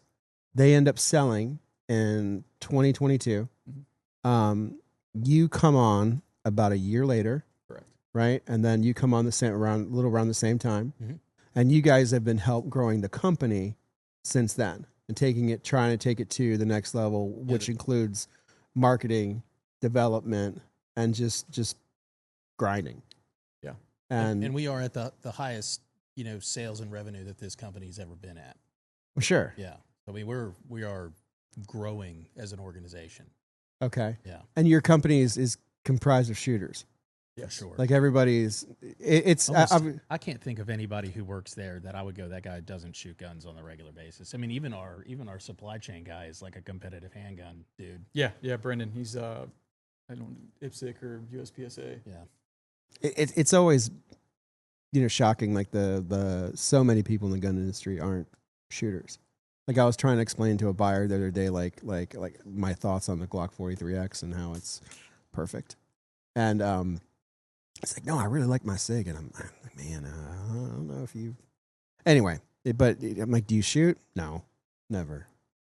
Like, well, if you did a little more, you would understand. Above all the nerdy stuff, how does it feel in the hand? Your rifles. What's the hand feel? Yeah. I was going to make That's a all joke, that but I'm matters. going to get in trouble if I make it. Oh, do it. He'll censor it if need be. Yeah, go ahead. Oh, I was just going to ask you if it was the mouthfeel joke. So, what are your plans for the next? You're coming to our shoot. We are. Yeah, Daniel's going to be there, and I think Chris is joining him. Really? Yeah. You get the famous guy. Yeah. Get to see just how good he is at shooting. The rock star. Yeah. We will be there. But you're not going to be there. I will not. Why not? I think you can NAS force the. Oh, he's got to go to a show. That's why. NASGW, National Association of Sporting Goods Wholesalers. Yeah, but it starts on Monday and the shoot's on Sunday. Yeah, I fly out, I think, Saturday or Sunday for That's NASGW. fucking He's, weak. dude, Rainey, I he's gotta really- go. He's really pressing Rainey on this. Like, Listen, if you can convince Nate to allow me to attend that, to not Nah, it's attend all the right. show, I would love to be there. Yeah, it's pretty stupid that we chose that weekend, right? Like the day after NSAG, or the day before NSAGW is the day we do the shoot. You know what's crazy? Huh. I've been trying to go to Adaptive's pistol class now for a while. The first one I had to skip because it was the day of the first Sharkapalooza. They just announced their next one. Guess when it is? The day of Sharkapalooza. The day of Sharkapalooza again. I'm so pissed. But so he's coming. The other dude's coming Yep. with the pink He's night vision. We're gonna tell him to bring his pink nods. Oh, he's got to do it. Yeah. Does he? He really has pink nods, right? Well, I don't know if it's pink. It's he like does 80s a colors or some shit? Splatter. Saved by It's, the it's like, Bell. you know, that everybody's putting the stuff on holsters. Like, you know, it's the 80s splatter with the purple neon colors. We do it and a shit. lot. Yeah, it's like there's something on the wall over there. We do it a lot. Yeah, his 111 is same paint scheme. Yeah, his whole helmet and everything. He's really into it. Yeah. What'd you say? Oh yeah, I can't talk about that on here, but he's for sure like a legit GWAT dude. Yeah. Okay. Yeah. So he's got a personality is why it exists, you know. Yeah. Yeah. He came in. It's the whole fucking thing was bizarre, you know, because we never really got into like why do we have Geisley Sons? Noveski is kind of dead in our market. Why do we have those rifles? And then you got a bunch of shit. Not shit, but like you have a bunch of stuff that what you were talking about in that little dead in the water range. Mm-hmm. You know, the stuff that's over $1,200 to $1,500 that nobody buys and stuff, and like it's all right over there, mid range. And I thought, well, why don't we put a PWS section right there? I did it right there for you. And I shit you not, like 2 days later, that dude walks in, you know, and he's like, hey, I got, you know. Well, I should get you guys. I can have you guys a sign made like that if you'll put it. No, in. that's all right. Yes. Put it right there. I think we did send POP kit, banners, counter mats. All that No, stuff. but I think like I'm pressing him back for you. Yeah, do it. I'll put it over the Smith & Wesson sign. like my like why not have? So I think we were talking about before when Evan was here. Is like why don't we have more higher end ARs that people can choose from? You know, it's you know if you have a whole wall of like Springfields, like it's fucking wasted money. And you've got obviously like a lot of those rifles over there, they do not move, whereas all of the ones over here move. Why not bring more brands in? And then we had Brand X and PWS, and then what was the other brand we had? Oh, Radian. Radian's kind of dead in our market too. But and then the guy came and hung out. He was a cool guy, made a good impression. And then you guys were like, hey, we're gonna fucking do a podcast and we're gonna come down and shoot. So that's it. It's bizarre that it usually doesn't usually happen like that. Look, so we both all have social media. We did see obviously Evan, which I don't know him. Would love to meet him. He'd love to meet you. Thank you for the shout out, Evan. We saw the video, and you were already on our hit list to grow our business in Florida. Obviously, okay. Tom had been in here before. Tom Yeah. was our first point of contact. Shot him down. Yeah, shot him Chase down. Shot him down. He couldn't get it done. We send in Daniel with his pink spray painted nods and gun, and he That was all about. They were like, "Oh, we love this dude." Yeah, tattooed guy from the 82nd and pink nods. Yeah, all right, dude, cool. That's we him. can hang out. So yeah, again, would love to meet Evan. Don't know him. I don't know if that's somebody at the factory. Jason, our CEO, might know him. Yeah, who the that's like? It's bizarre, but I think going forward, people want quality product. People want like the whole dynamic of the industry has changed. Like I think when we first met, it was static shooting indoors. Maybe people shooting once a month. Like everything's completely changed about the market. Like people buy guns that they're going to shoot now. More so, I mean, you still have the folks that are a little older that do not do that, but the majority of young men, young women who are coming in are buying weapons that they're going to use. Whether it's, and a lot of them are getting into competition. So people want to go fast, people want good stuff, and they know. Like especially with the Zoomers, like they are well-read people. They know exactly what sucks, they know exactly what's good, or exactly what the internet has told them. This thing's attack driver doesn't really work too much anymore. No. Damn it. No, Well, so we gotta it's change that slogan. But I think that there's room for quality product that makes a difference. And I think that the buyer of the modern buyer will buy them. Like I think like someone who's bought a Sons of Liberty will say, well, what can this gun do? And then like if it can offer, well, it's geared to use a suppressor and might have less gas, or it might be fun. I mean, we will know after tomorrow. What's the number one question you would say your customer base asks? Like in terms of an AR-15, what attribute are they looking for the most? It really depends on the person. The type of person changes the question entirely. I would say for the average person, it's just how does it shoot? And that's a very difficult question to answer because there's way too much that goes into it. Let's segment it. Let's just say from the wall behind here, which is your higher value, higher resale. It's a wall firearms. of cool shit. Yeah, Yes. wall of cool shit. Generally, when we're talking about this wall, the question of like reliability kind of disappears because they kind of assume it's a given. So generally, people you'll have the type that just want smooth shooters, even if they don't fully understand what goes into that. They just want a gun that I'll tell them this thing shoots smoother than X. Very disappointingly small amount of people ask for accuracy.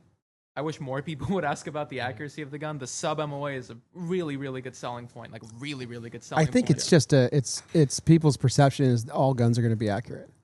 And I think most people do not understand. Yards, yeah. But people don't understand what sub MOA is. Yeah. If you tell the average guy, I mean, if you fucking tell our salespeople, it's sub. No one's going to know what that is, and especially the well-to-do 40 to 50-year-old who comes in here.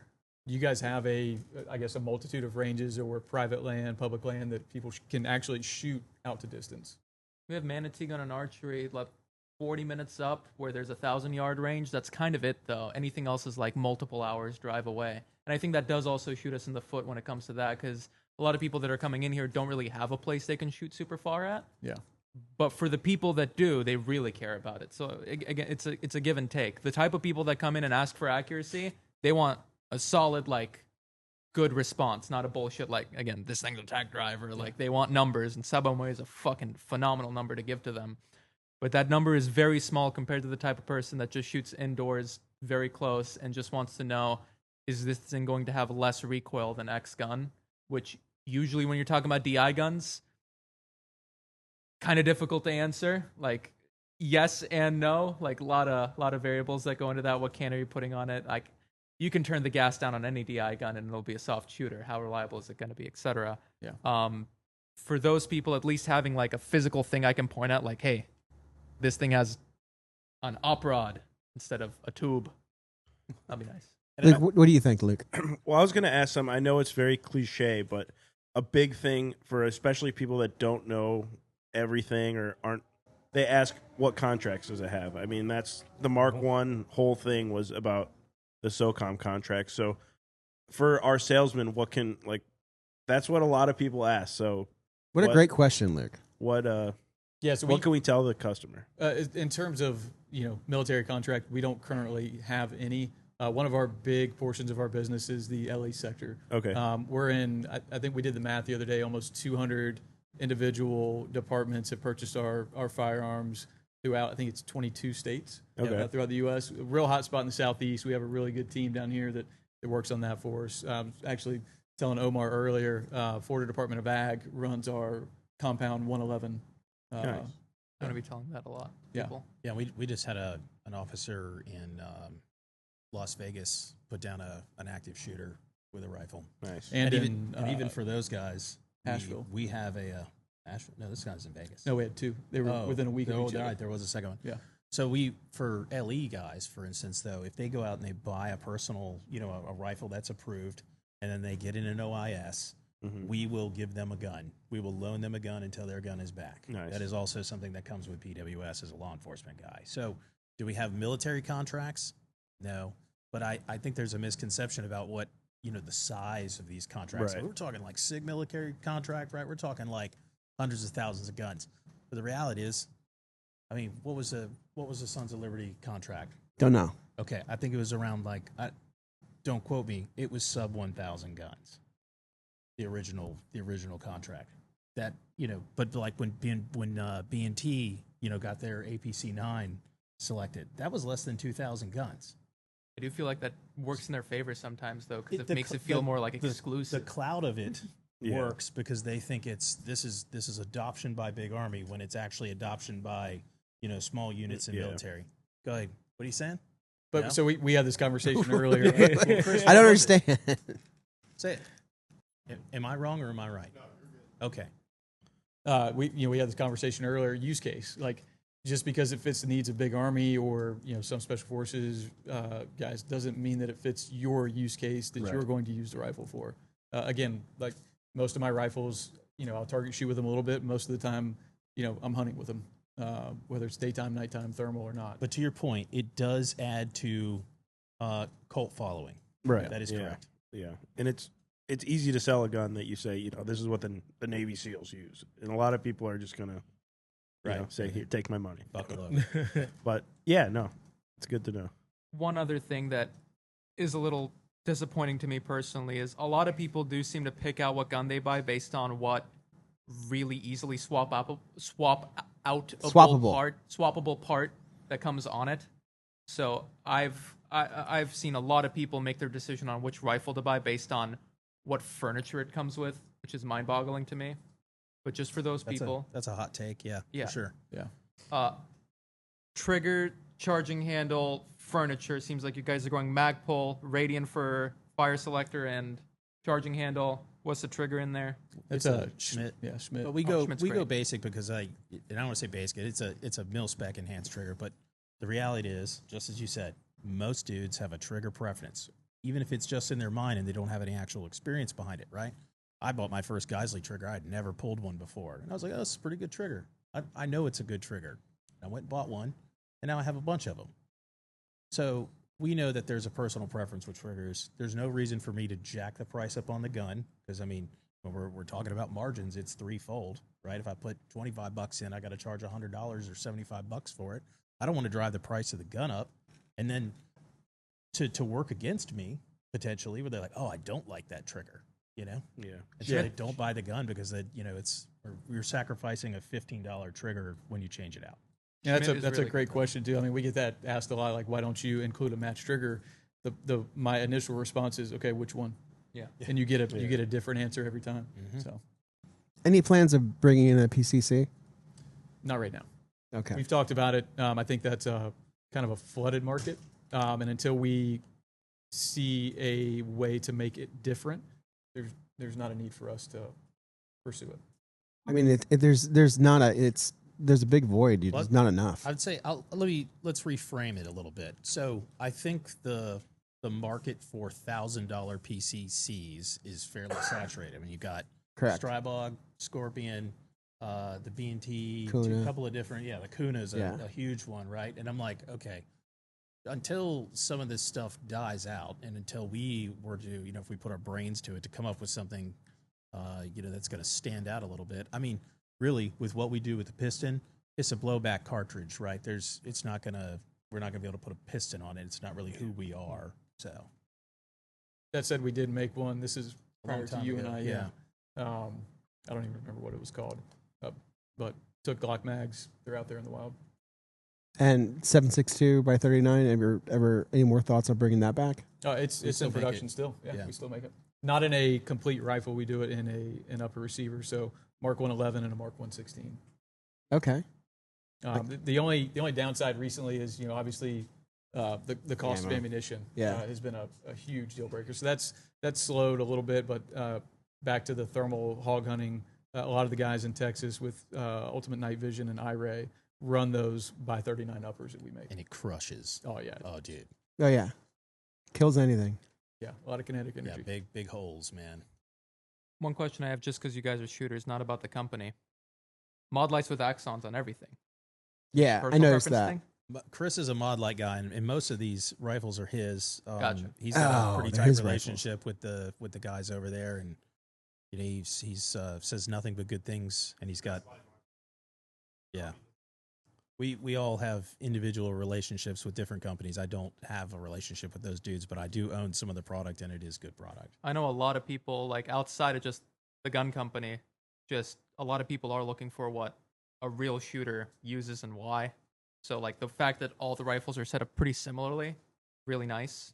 Very clearly you have something you like. Well, Mod Light certainly did the smart thing, which was stepping into their competitors' space with, products that adapt to their competitors' products, right? I mean, you're trying to get off the ground. What's a better way than, eating the elephant, which is surefire, one bite at a time. And here they are.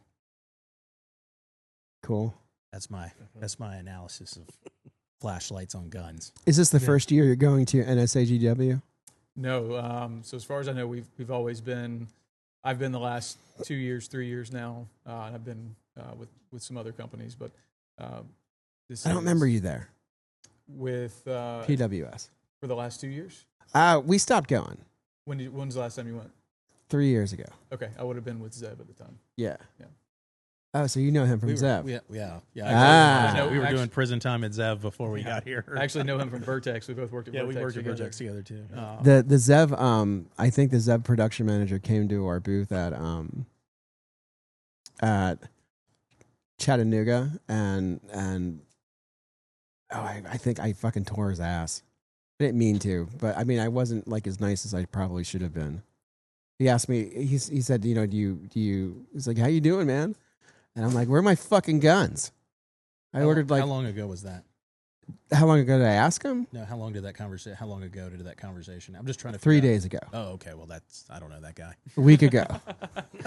A week ago. No, he's like, yeah, man, you guys like our stuff. I'm like, where's my fucking guns? I ordered like 30 of them from you 2 years ago, and I've got 5. You're talking about the OZ9s? FDP? Yeah.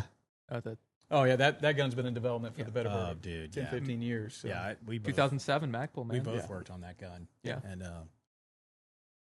I don't want to. I'm not going to say anything else about No, it. I don't mean, think look- they were used to being spoken the way I spoke to him. To their credit, they didn't launch it before they needed to. They launched it when it was ready. Yeah, it's Because even when I was there, it was still like a clunky piece of shit, man. It just wouldn't like the execution of being able to pop it open. It just never would do it every time.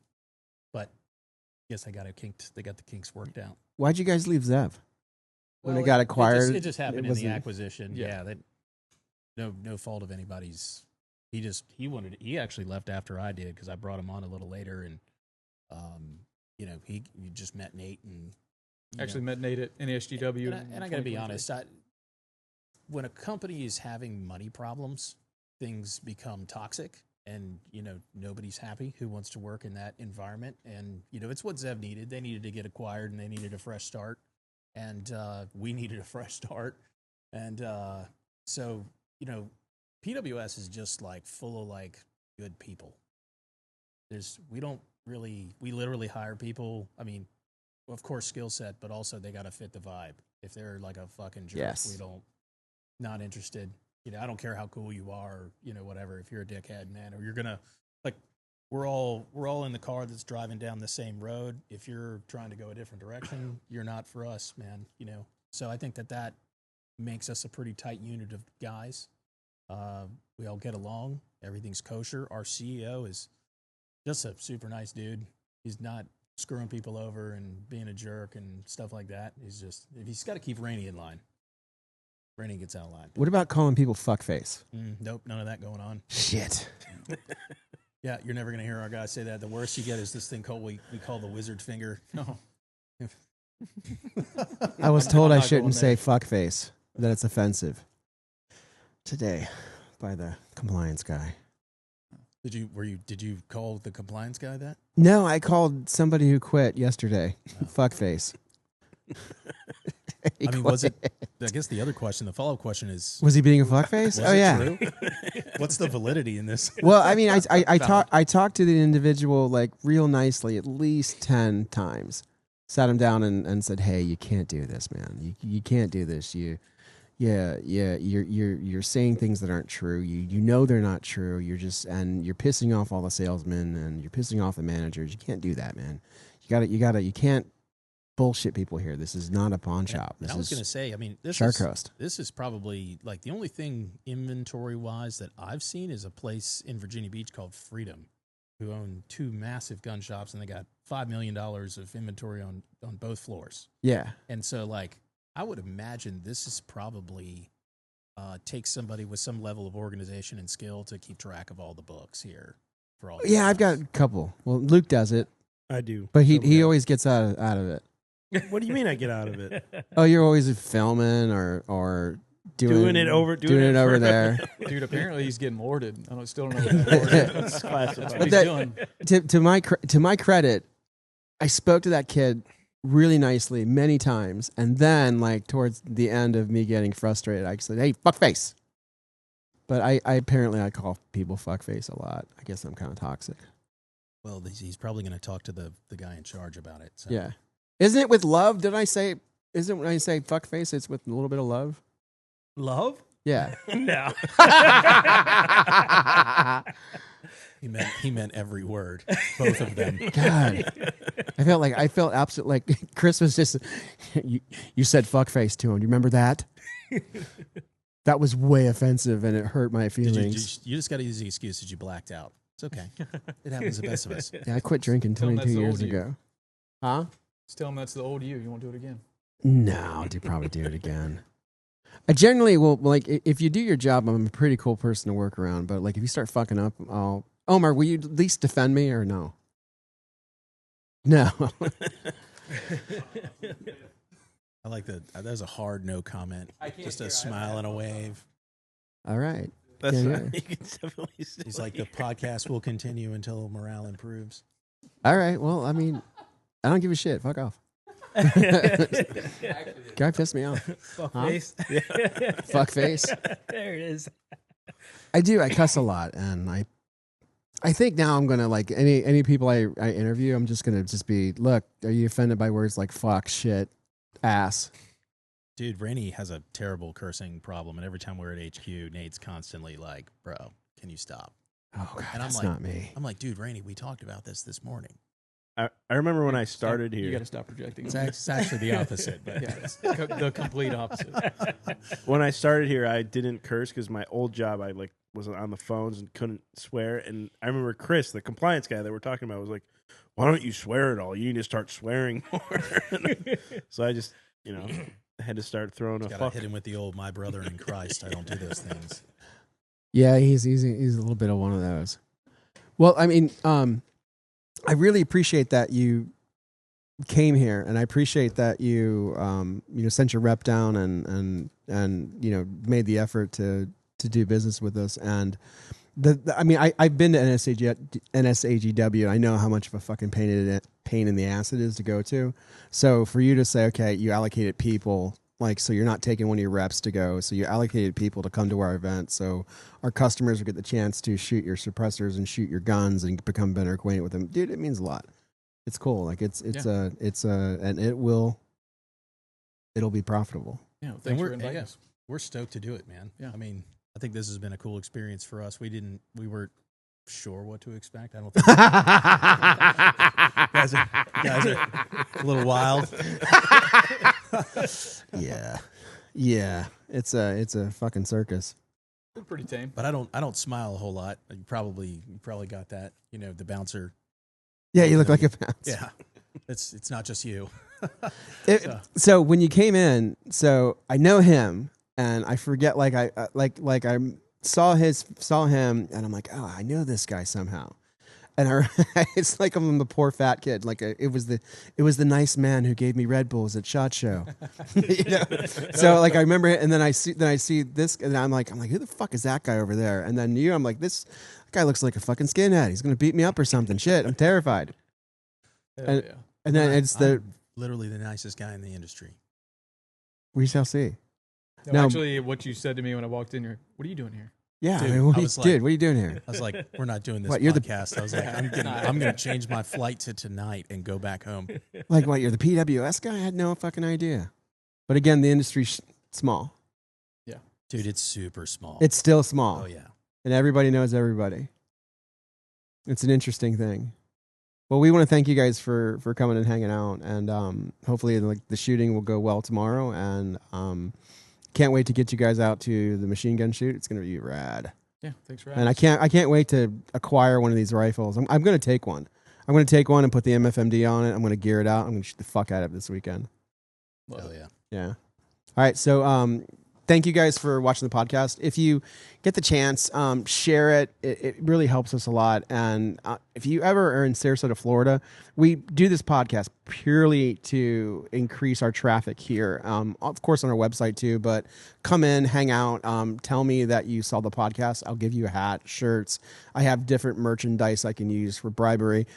Shout out to Omnia Energy Drinks for kind of sponsoring us. They send a very nice person in every Tuesday and give us cases of these things, and we then give them to the sandblasters, which they need to keep going forward. Thank you. I will see you again. Thanks, man. Peace.